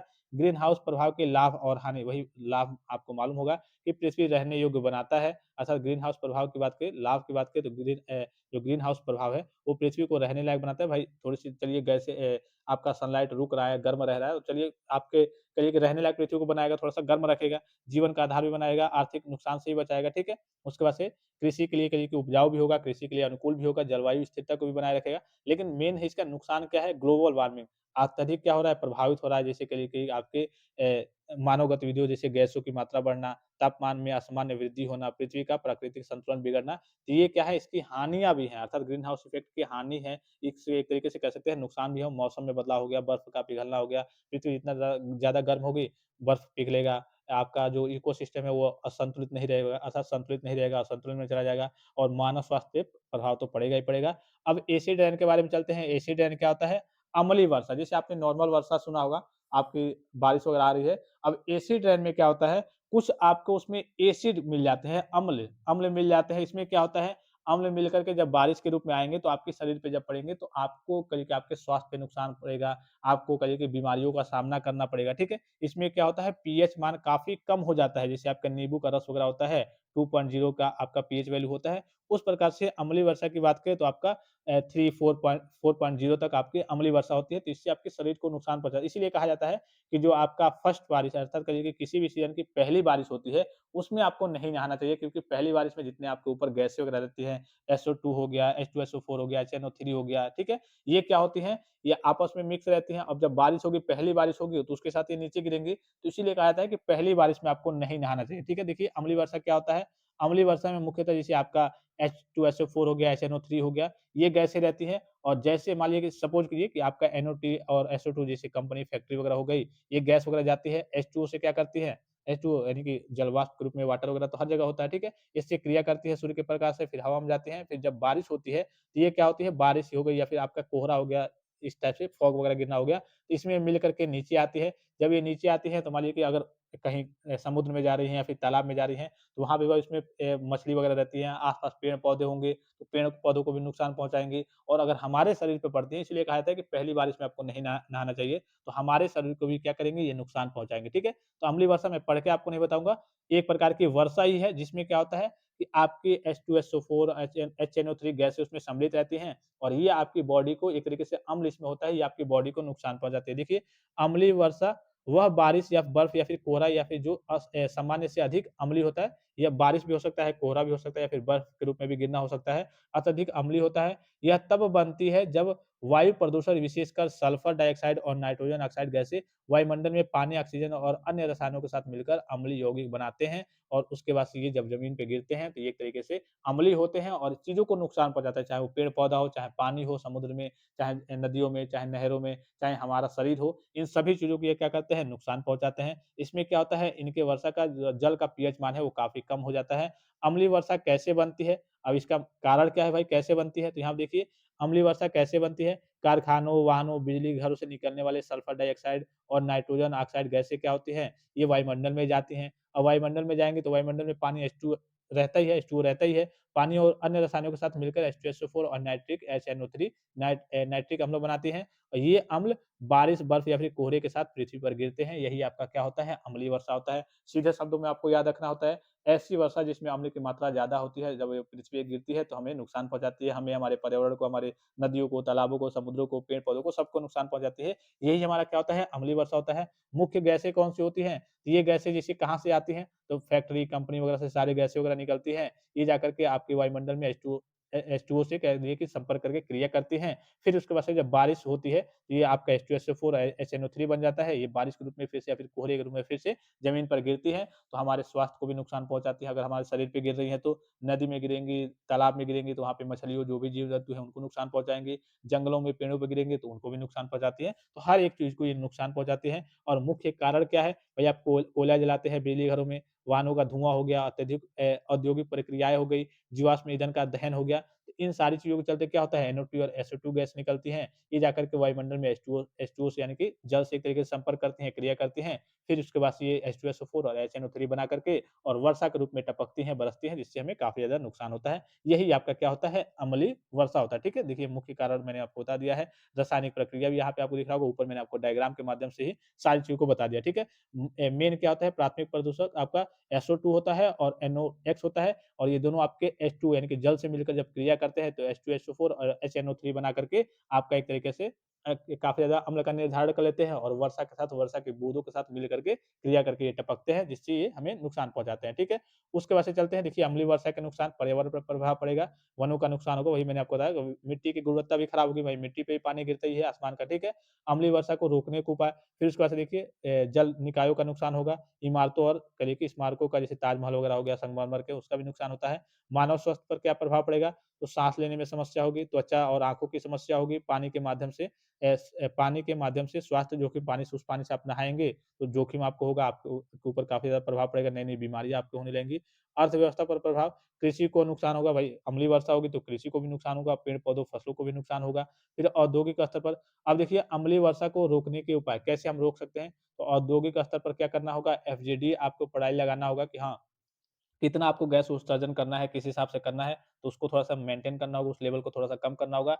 नाइट्रोजन ऑक्साइड नियंत्रण की तकनीकों को बनाना होगा, अपनाना होगा, ऊँची चिमनियों का उपयोग करना होगा, स्वच्छ कोयला और प्रौद्योगिकी को अपनाना होगा और ऊर्जा ऊर्जा दक्षता बढ़ाना होगा, अर्थात कम पॉल्यूशन वगैरह हो और वाहनों के लिए जैसे आपका कैटालिटिक कन्वर्टर हो गया, अनिवार्य करना होगा, कम सल्फर वाले ईंधन का उपयोग करना होगा, वाहन उत्सर्जन मानक सख्त करना होगा कि हाँ, अगर ज़्यादा पॉल्यूशन हो रहा है, तो आप इस वाहन का उपयोग नहीं कर सकते। ऊर्जा के स्रोत की बात करें तो जीवाश्म वही ईंधन पर निर्भरता कम करना, अर्थात कहिए कि जो आपके ईंधन वगैरह है, पेट्रोलियम, डीज़ल, इस पे निर्भरता कम करना, सोलर चीज़ों का उपयोग ज़्यादा करना, ठीक है? सोलर और आपका हवा की ऊर्जा, ठीक है? इसका उपयोग ज़्यादा करना, परमाणु ऊर्जा का उपयोग कम करना, प्राकृतिक गैसों को वैकल्पिक ईंधन के रूप में, मतलब बहुत ज़्यादा जब ज़रूरत हो तभी इन सब गैसों को वगैरह का या फिर ईंधन वगैरह का उपयोग करना, नीति और कानून बनाना और तकनीकी समाधान भी करना, जैसे एसिड रेन मॉनिटरिंग नेटवर्क बनाना, ठीक है? उत्सर्जन व्यापार प्रणाली बनाना, कुछ तकनीकी समाधान है और कहिए कि एक तरीके से उसको कैप्चर करना, देखना, उससे लोगों को कहिए कि एक तरीके से जागरूक रखना और उसके बाद से व्यक्तिगत स्तर पर आप क्या कर सकते हैं, तो ऊर्जा संरक्षण के उपाय वगैरह, सार्वजनिक परिवहन का उपयोग कर सकते हैं, ऊर्जा कुशल उपकरण खरीदना, ठीक है? कि हाँ, ऊर्जा कुशल उपकरण मतलब ऐसे उपकरण जो ऊर्जा के लिए कुशल हो, बहुत ज़्यादा पॉल्यूशन भी ना करे, पेड़ लगाना और हरित क्षेत्र को बढ़ावा देना, शिक्षा और जागरूकता आप भाई कर ही सकते हैं। ये सारे क्या हैं, उपाय हैं, इसको रोकने के, अम्लीय वर्षा को रोकने के उपाय हैं। आप अपने स्तर से भी कर सकते हैं, सरकार अपने स्तर से भी कर सकती है, लोग जागरूक होकर भी कर सकते हैं, फैक्ट्रियाँ, कंपनियाँ हैं, वो भी थोड़ा-सा कहिए कि चीज़ों को मेंटेन करेगी, कम पॉल्यूशन वाली चीज़ों का उपयोग करेगी, तो इससे क्या होगा, थोड़ा-सा जो अम्लीय वर्षा है, वो कम हो जाएगा, ठीक है? उसके बाद से आपका आता है ग्रीन बिल्डिंग। ग्रीन बिल्डिंग क्या होता है?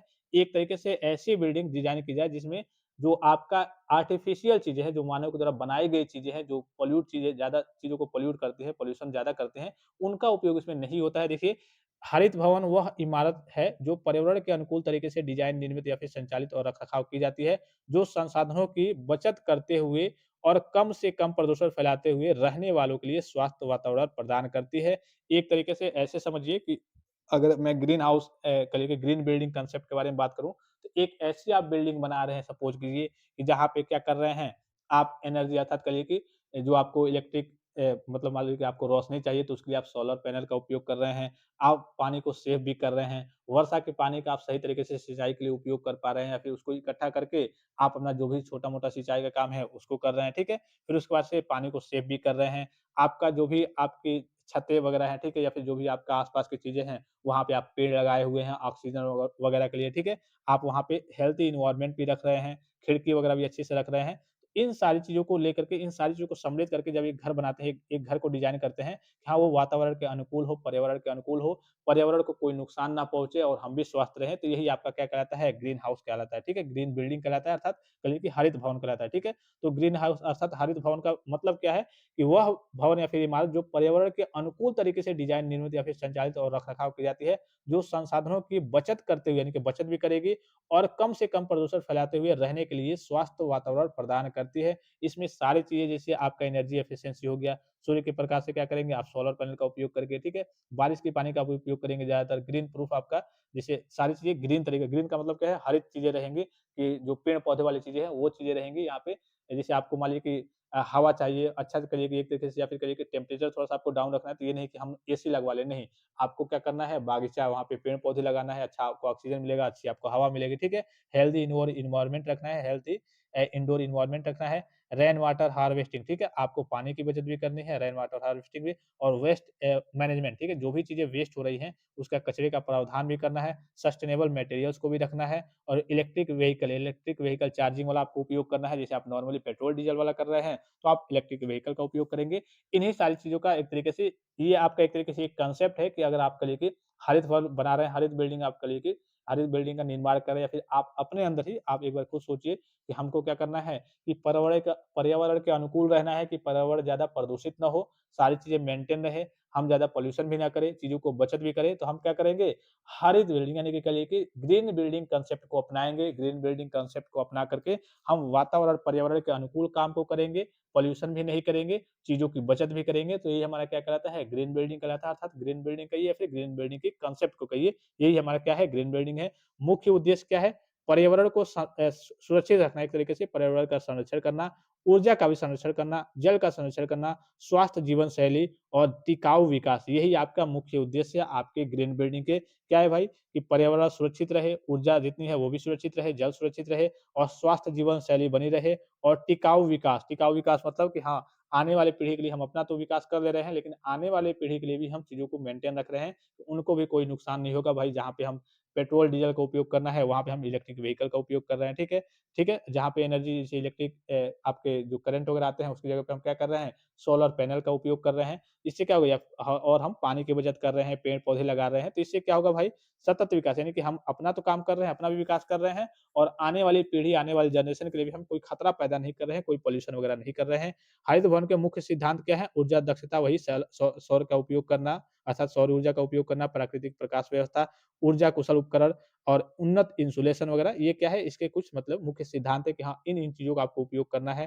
फिर उसके बाद से जल संरक्षण की बात करें, जल संरक्षण आपको करना है, सामग्री प्रबंधन करना है कि हाँ, जो भी चीज़ें हैं वो एक बार मान लीजिए कि कोई चीज़ है, तो उसका अगर हम फेंक रहे हैं, उसको हम रिसाइकिल करके फेंके तो कचरा मतलब कचरे का भी प्रबंध करें और चीज़ों अगर रिसाइकिल होने वाली चीज़ है कि फिर से उसका उपयोग करना है, तो उसका फिर से हम उपयोग करें। पॉलीथीन का उपयोग कर कम करें, ठीक है? कागज़ का उपयोग थोड़ा बहुत ज़्यादा मतलब पॉलीथीन की अपेक्षा कागज़ का उपयोग थोड़ा-सा ज़्यादा करें, ठीक है?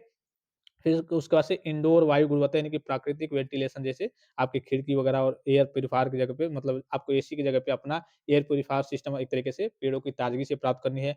पर्याप्त ताज़ी हवा का संचार, ठीक है? स्थल योजना आपको बनाना है कि ज़्यादा वहाँ पे स्थल हो, पेड़ों का संरक्षण हो, ठीक है? ये सारी चीज़ें हो। फिर उसके बाद से हरित भवन के लाभ क्या है? पर्यावरणीय लाभ हो जाएगा आपको और आर्थिक लाभ भी होगा। भाई पर्यावरणीय लाभ में क्या होगा कि कार्बन उत्सर्जन में कमी होगी, प्राकृतिक संसाधनों का संरक्षण होगा, कचरे में कमी होगी, जैव विविधता संरक्षण होगा और भूमि उपयोग अनुकूलन रहेगा, भूमि का उपयोग भी आप अच्छे तरीके से कर पाएँगे। आर्थिक लाभ में क्या होगा भाई बिजली का बिल ज़ाहिर-सी बात है सोलर पैनल का उपयोग करेंगे, बिजली का बिल कम आएगा, रख-रखाव में लागत वगैरह भी कम लगेगी, संपत्ति के मूल्य में भी आपकी वृद्धि होगी कि भाई यहाँ पे हरित बिल्डिंग है, ग्रीन बिल्डिंग है और ये काफ़ी लाभदायक है एनवायरनमेंट के जैसे अभी आप दिल्ली में देख रहे होंगे, वहाँ पे पॉल्यूशन काफ़ी ज़्यादा है, वहाँ पे किसी से कहा जाए कि यहाँ पे पॉल्यूशन ज़्यादा है, यहाँ पे ज़मीन ले लो तो नहीं लेगा। वही अगर किसी ग्रीन बिल्डिंग की बात करें, कहा जाएगा कि हाँ, यहाँ पे ज़मीन लेना है, ये वाला बिकाऊ है, तो वहाँ पे लोग लेने के लिए तैयार हो जाएँगे क्योंकि वहाँ पे एनवायरनमेंट है, काफ़ी अच्छा खासा है, काफ़ी अच्छी चीज़ें हैं और सरकारी प्रोत्साहन और छूट वगैरह कुछ सरकारी प्रोत्साहन और छूट वगैरह मिलते हैं। सरल तरीके सरल तकनीकें जो हर घर अपना सकता है, क्या-क्या कर सकता है, जैसे हर घर की बात करें, एक तरीके से आपको ग्रीन बिल्डिंग बनाना है अपने घर को, तो क्या-क्या आप कर सकते हैं कि सौर जल का तापक करें, ठीक है? वर्षा जल का संचयन करें और उसका उपयोग करें, चाहे कृषि में हो, चाहे और कहीं पे हो, कुछ धोने-वोने के काम में तो उसका उपयोग करें। सौर पैनल का उपयोग करें, प्राथमिक वेंटिलेशन का उपयोग करें, प्राकृतिक वेंटिलेशन का, ऊर्जा बचत जैसे बल्ब वगैरह हो गया तो एलईडी का बल्ब का उपयोग करें और ऊर्जा में आप सोलर पैनल का उपयोग करें। परछत्ती पौधे वगैरह लगवाते रहें, ठीक है? और जो भी आपके ऑक्सीजन वगैरह देते हैं, नीम के पेड़ वगैरह और कई सारे पेड़ वगैरह, जो लाभदायक पेड़ वगैरह ऐसे पेड़ तो आप कोई भी लगा सकते हैं, लेकिन लाभदायक पेड़ वगैरह तुलसी, नीम वगैरह इनका भी कहिए कि इनको लगाया करें और जल कुशल नल वगैरह, ठीक है? जल कुशल नल नल वगैरह आप लगाएँ।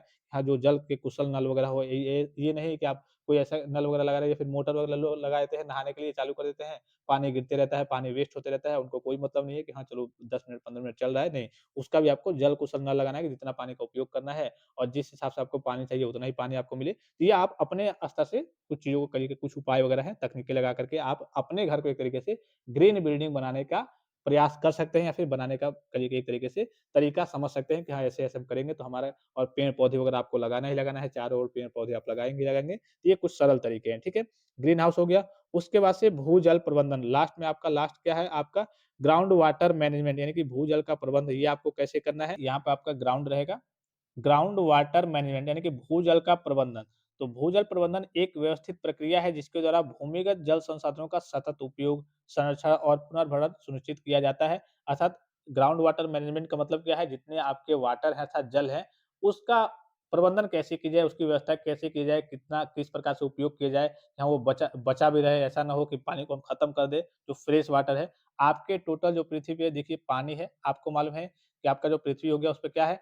71% के आस-पास आपका क्या है? वाटर है, पानी है और 30% में ही आपके 30 32 35% में आपके क्या है? लगभग-लगभग आपके जो भूमि के पार्ट वगैरह हैं कहिए कि ज़मीन वगैरह वो सारी चीज़ें हैं। अब इस 71 को मान लीजिए कि हम 100 मान लेते हैं, ठीक है? इस 71 को हम 100 मान लेते हैं कि 100% आपका ये पानी हो गया। इसमें क्या है? 97% आपके महासागर वगैरह के पानी है और केवल 3% कितना? केवल 3% आपके फ्रेश वाटर है। क्या है? केवल 3% आपके फ्रेश वाटर हैं। जो पीने योग्य पानी है, ठीक है? अब इन 3% को हम 100% मानते हैं, ये 3% फ्रेश वाटर हमारे 100% फ्रेश वाटर है। तो इसमें जो फ्रेश वाटर है वो 70% अभी आपके आइस यानी कि बर्फ कैप्स और ग्लेशियर्स के रूप में है 70% और केवल जो 30% है जो आप मोटर से या फिर नलके से पानी निकाल के जो ज़मीन के नीचे से ग्राउंड के नीचे से पानी निकाल कर के पीते हैं, कहिए कि एकदम ग्राउंड पे या फिर ग्राउंड के नीचे जो फ्रेश वाटर है, वो केवल आपके कितने हैं 30% है। अब सोचिए केवल आपके पास 3% फ्रेश वाटर है इन 3% में भी आपके 70% क्या हैं? आपके इन 3% को अगर हम 100% मानेंगे तो इसमें भी आपके 70% आइस कैप्स और ग्लेशियर के रूप में हैं और 30% आपके ग्राउंड पे वाटर एक तरीके से फ्रेश वाटर अवेलेबल है, उपलब्ध है, जिसको आप मोटर की सहायता से या फिर नलके से निकाल करके या फिर आपके ग्राउंड पे जो फ्रेश वाटर है, वो उपलब्ध है जिसका कहिए कि आप जिसको आप पीते हैं, ठीक है? और जितने भी हैं आपके जैसे सागर वगैरह हो गए, सागर वगैरह हो गए, तो उसमें पानी तो बहुत है, लेकिन वो खारे पानी होते हैं, एक तरीके से पूरे नमकीन टाइप के पानी होते हैं। उनका उपयोग आप डायरेक्टली नहीं कर पाते हैं बिना प्यूरीफाइंग का, जब आप प्यूरीफाई करेंगे अर्थात उसको प्यूरीफाई करने जाएँगे, तो उसमें लागत भी आपके काफ़ी अच्छा खासा लगेगा, ठीक है? तो इसलिए आपका पानी क्या हो जाएगा, महँगा होता जाएगा। तो हमें पानी की बचत कैसे करनी है, ठीक है? अब भूजल संकट जैसे संकट आ जाएगी, संकट के कारण क्या है? भाई भूजल संकट क्यों आता है? तो हम अत्यधिक क्या करते हैं, पानी का उपयोग करते हैं, सिंचाई वगैरह में बहुत ज़्यादा उपयोग कर दिए, नलका वगैरह खोल कर के छोड़ दिए, औद्योगिक क्षेत्रों में इसका काफ़ी ज़्यादा उपयोग वगैरह होता है, ठीक है?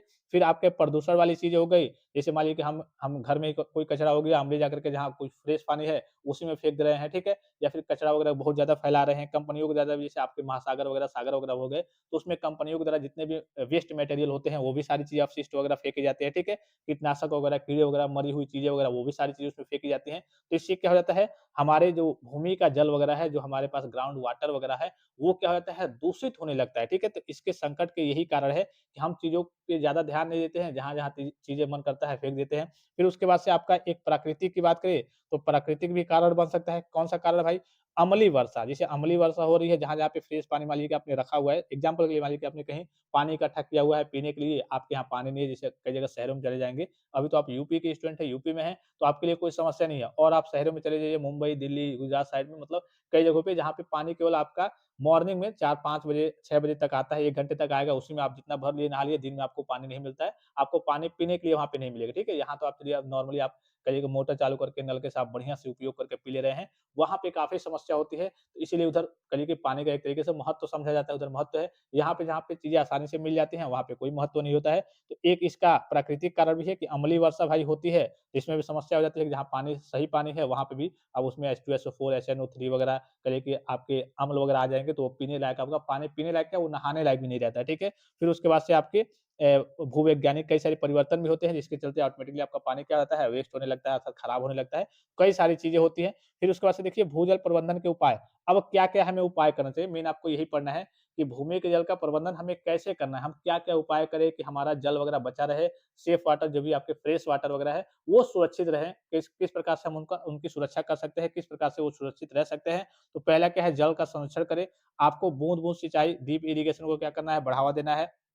नई सिंचाई प्रणाली वगैरह और जो भी सिंचाई प्रणाली है, जैसे मान लीजिए कि आप पौधों को पानी देते हैं, फिर कई जगह जो बड़े-बड़े फैक्ट्री या फिर पौधे वगैरह होते हैं, तो उसमें सिंचाई इतनी ज़्यादा मतलब उतनी मात्रा में करनी है जितना उनको मतलब सिंचाई की ज़रूरत है। ये नहीं जैसे कई जगह आपने गाँव वगैरह में देखा होगा या फिर खेत वगैरह में भी आप पानी वगैरह जैसे सिंचाई वगैरह करते होंगे आपके धान वगैरह, गेहूँ वगैरह जो भी सारी चीज़ें हैं, फसलें वगैरह हैं, तो उनमें काफ़ी भर देते हैं कि चलिए गर्मी का सीज़न है, खूब बढ़िया भर दे रहे हैं पानी या फिर बह रहा है पानी, इससे कोई मतलब नहीं है, पानी इधर जाए, उधर जाए। हम खूब ज़्यादा इसमें पानी भर दे रहे हैं कि 2-4 दिन, 10 दिन या फिर 1 महीने तक का काम करिए कि उसके बाद से मतलब ज़रूरत ना पड़े इन चीज़ों को सिंचाई की ज़रूरत ना पड़े, ठीक है? तो आप भारी मात्रा में पानी का एक तरीके से जो आपका फ्रेश वाटर है उसको ला करके आप एक तरीके से गलत जगह पे यूज़ करते हैं। सिंचाई मतलब पर्याप्त जो मात्रा जितनी चाहिए उससे ज़्यादा आप उपयोग करते हैं, एक तरीके से उसको बेकार करते हैं, ठीक है?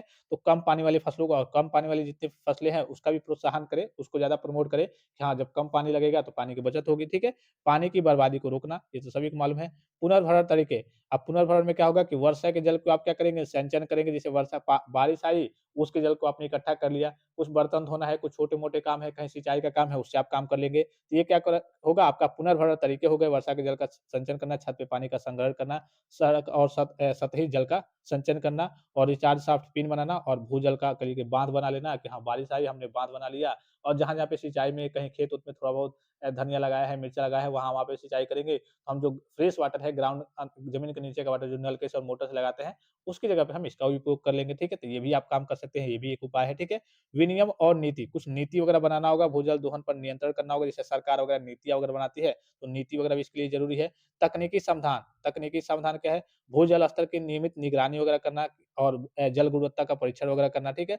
भूवैज्ञानिक सर्वेक्षण वगैरह, रिमोट सेंसिंग तकनीक का उपयोग करना, ये कुछ समाधान है, जैसे चीज़ों को आपको देखना और स्तर का पता लगाते रहना कि हाँ, हमारे पास वाटर वगैरह जैसे मान लीजिए कि आपके पास भी कोई चीज़ है, तो आप उसको पता लगाते हैं ना, क्या इसकी क्वालिटी क्या है, कितना बचा हुआ है, तो ऐसे सारी चीज़ों की निगरानी करना और उसके बाद से एक नीति बनाना, रूल बनाना कि हाँ, इसी हिसाब से इतने जैसे अगर आप शहर में ही वही मैंने आपको बताया कि अगर आप बड़े शहरों में जाएँगे काम करने कहीं अभी आप पॉलिटेक्निक कर रहे हैं, शहरों में जाएँगे, तो वहाँ पे पानी की बहुत किल्लत है। मतलब फ्रेश वाटर पानी तो आपको नदी, समुद्र तो बहुत मिलेंगे, लेकिन पीने के लिए आपको फ्रेश वाटर नहीं मिलेगा क्योंकि जो आपके महासागर वगैरह है, सागर वगैरह है, उसमें का पानी आप डायरेक्ट पिएँगे नहीं, खा रहे होते हैं और उसमें भी वेस्ट मटेरियल आपके फैक्ट्री के, कंपनी के मटेरियल्स उसमें जाकर के गिरते रहते हैं। बड़े-बड़े जीव-जंतु मरते हैं, तो उसी में फेंके जाते हैं। ये सारी चीज़ें वो और ज़्यादा आपका वेस्ट हो जाता है। जो पीने का पानी है, वो उधर आपको काफ़ी कम मिलता है। तो आप क्या करेंगे, जो कुछ सरकार नीति बनाएगी, कुछ आप अपनी ओर से नीति बनाएँगे। अब एक-एक करके ही चीज़ें आगे बढ़ती है। अब ऐसा नहीं है कि हाँ, एक ही बार सब लोग सोच लेंगे, सब लोग हो जाएगा, नहीं। धीरे-धीरे कुछ लोग सोचते हैं, कुछ लोग नहीं सोचते हैं। गाँव की ही बात करें या फिर आप खुद की ही बात करें, गर्मी में आप कितना पानी उपयोग करते होंगे? जहाँ 1 बाल्टी आप ठंडी में नहाते होंगे, तो गर्मी में वही 5 बाल्टी आप उसका उपयोग करते हैं। तो ये क्या होता है, पूरा आप वेस्ट कर रहे हैं। आप अपना एक रूटीन बनाइए कि भाई हम जितना उपयोग कर रहे हैं, उतना उपयोग हमेशा करेंगे। हम नहाने के लिए उपयोग कर रहे हैं, तो बस नहाने जितना हमारा शरीर साफ हो जाए, उतना ही नहाएँगे। ये नहीं कि हम मज़े के लिए नहा रहे हैं कि खूब बढ़िया नहाएँगे, 10 बाल्टी की जगह पे 50 बाल्टी से नहाएँगे, मज़ा आएगा हमको, नहीं, ये काम आपको नहीं करना है। फिर कहिए कि सामुदायिक भागीदारी, जल उपयोगिता समिति वही गठन करना, एक तरीके से गाँव में भी गठन करना या फिर जो भी आपके जिला हो गया, उसमें भी समिति गठन करना, उसपे फाइन लगाना कि नहीं आप जल का कहिए कि एक तरीके से वेस्ट करते हैं, तो आपके ऊपर इतना फाइन होगा, ठीक है? पृथ्वी पर जल वितरण प्रणाली प्रतिशत में हुई, मैंने आपको डायग्राम की सहायता से बता दिया कि टोटल आपका 70% 71% के आस-पास पानी है। 71% को आप मान लीजिए कि 100% मान लीजिए, तो उसमें आपका 97% कहाँ है? ओशियन में है, आपका पानी है, और जो पीने लायक पानी है, फ्रेश वाटर है, वो केवल 3% है।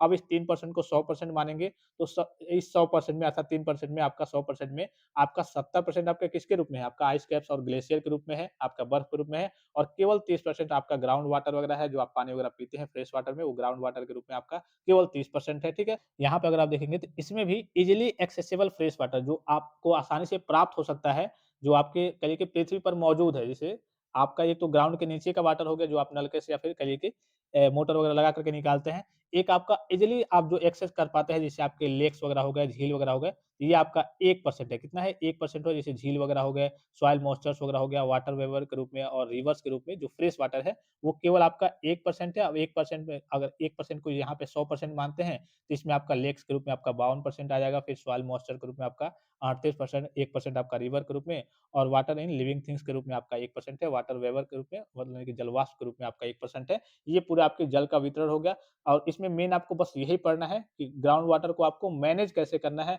उसका रख-रखाव और बचाव कैसे करना है, तो वही मैंने आपको पूरा पॉइंट्स बता दिया कि भूजल प्रबंधन के उपाय कैसे करना है, कि आपको सिंचाई अच्छे तरीके से करनी है, ज़्यादा वेस्ट नहीं करना है, पानी का एक तरीके से दुरुपयोग नहीं करना है, और जो भी आपकी वर्षा की जलें आ रही हैं, उनको क्या करना है, उनका आपको संचय करके उसको इकट्ठा करके उसका उपयोग करना है। नई-नई नीति वगैरह, रणनीति वगैरह जिले स्तर पे, राज्य स्तर पे और केंद्र सरकार, राज्य सरकार सबको बनाना है कि हाँ, नई नीति बनाई कि अगर आप उपयोग कर रहे हैं ज़्यादा, हद से ज़्यादा कोई देख रहा है, मान लीजिए वीडियो बना कर के भेज दिया, तो उसपे कुछ फाइन वगैरह लगाया जाए कि लोग भी जागरूक हो, ठीक है?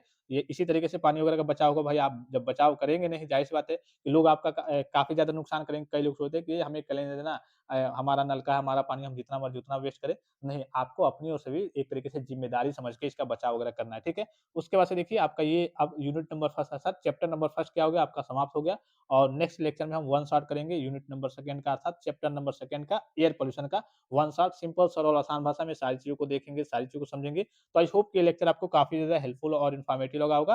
फिलहाल इस लेक्चर में इतना ही, इजाज़त दीजिए। धन्यवाद। Thanks for watching. मिलते हैं नेक्स्ट लेक्चर में।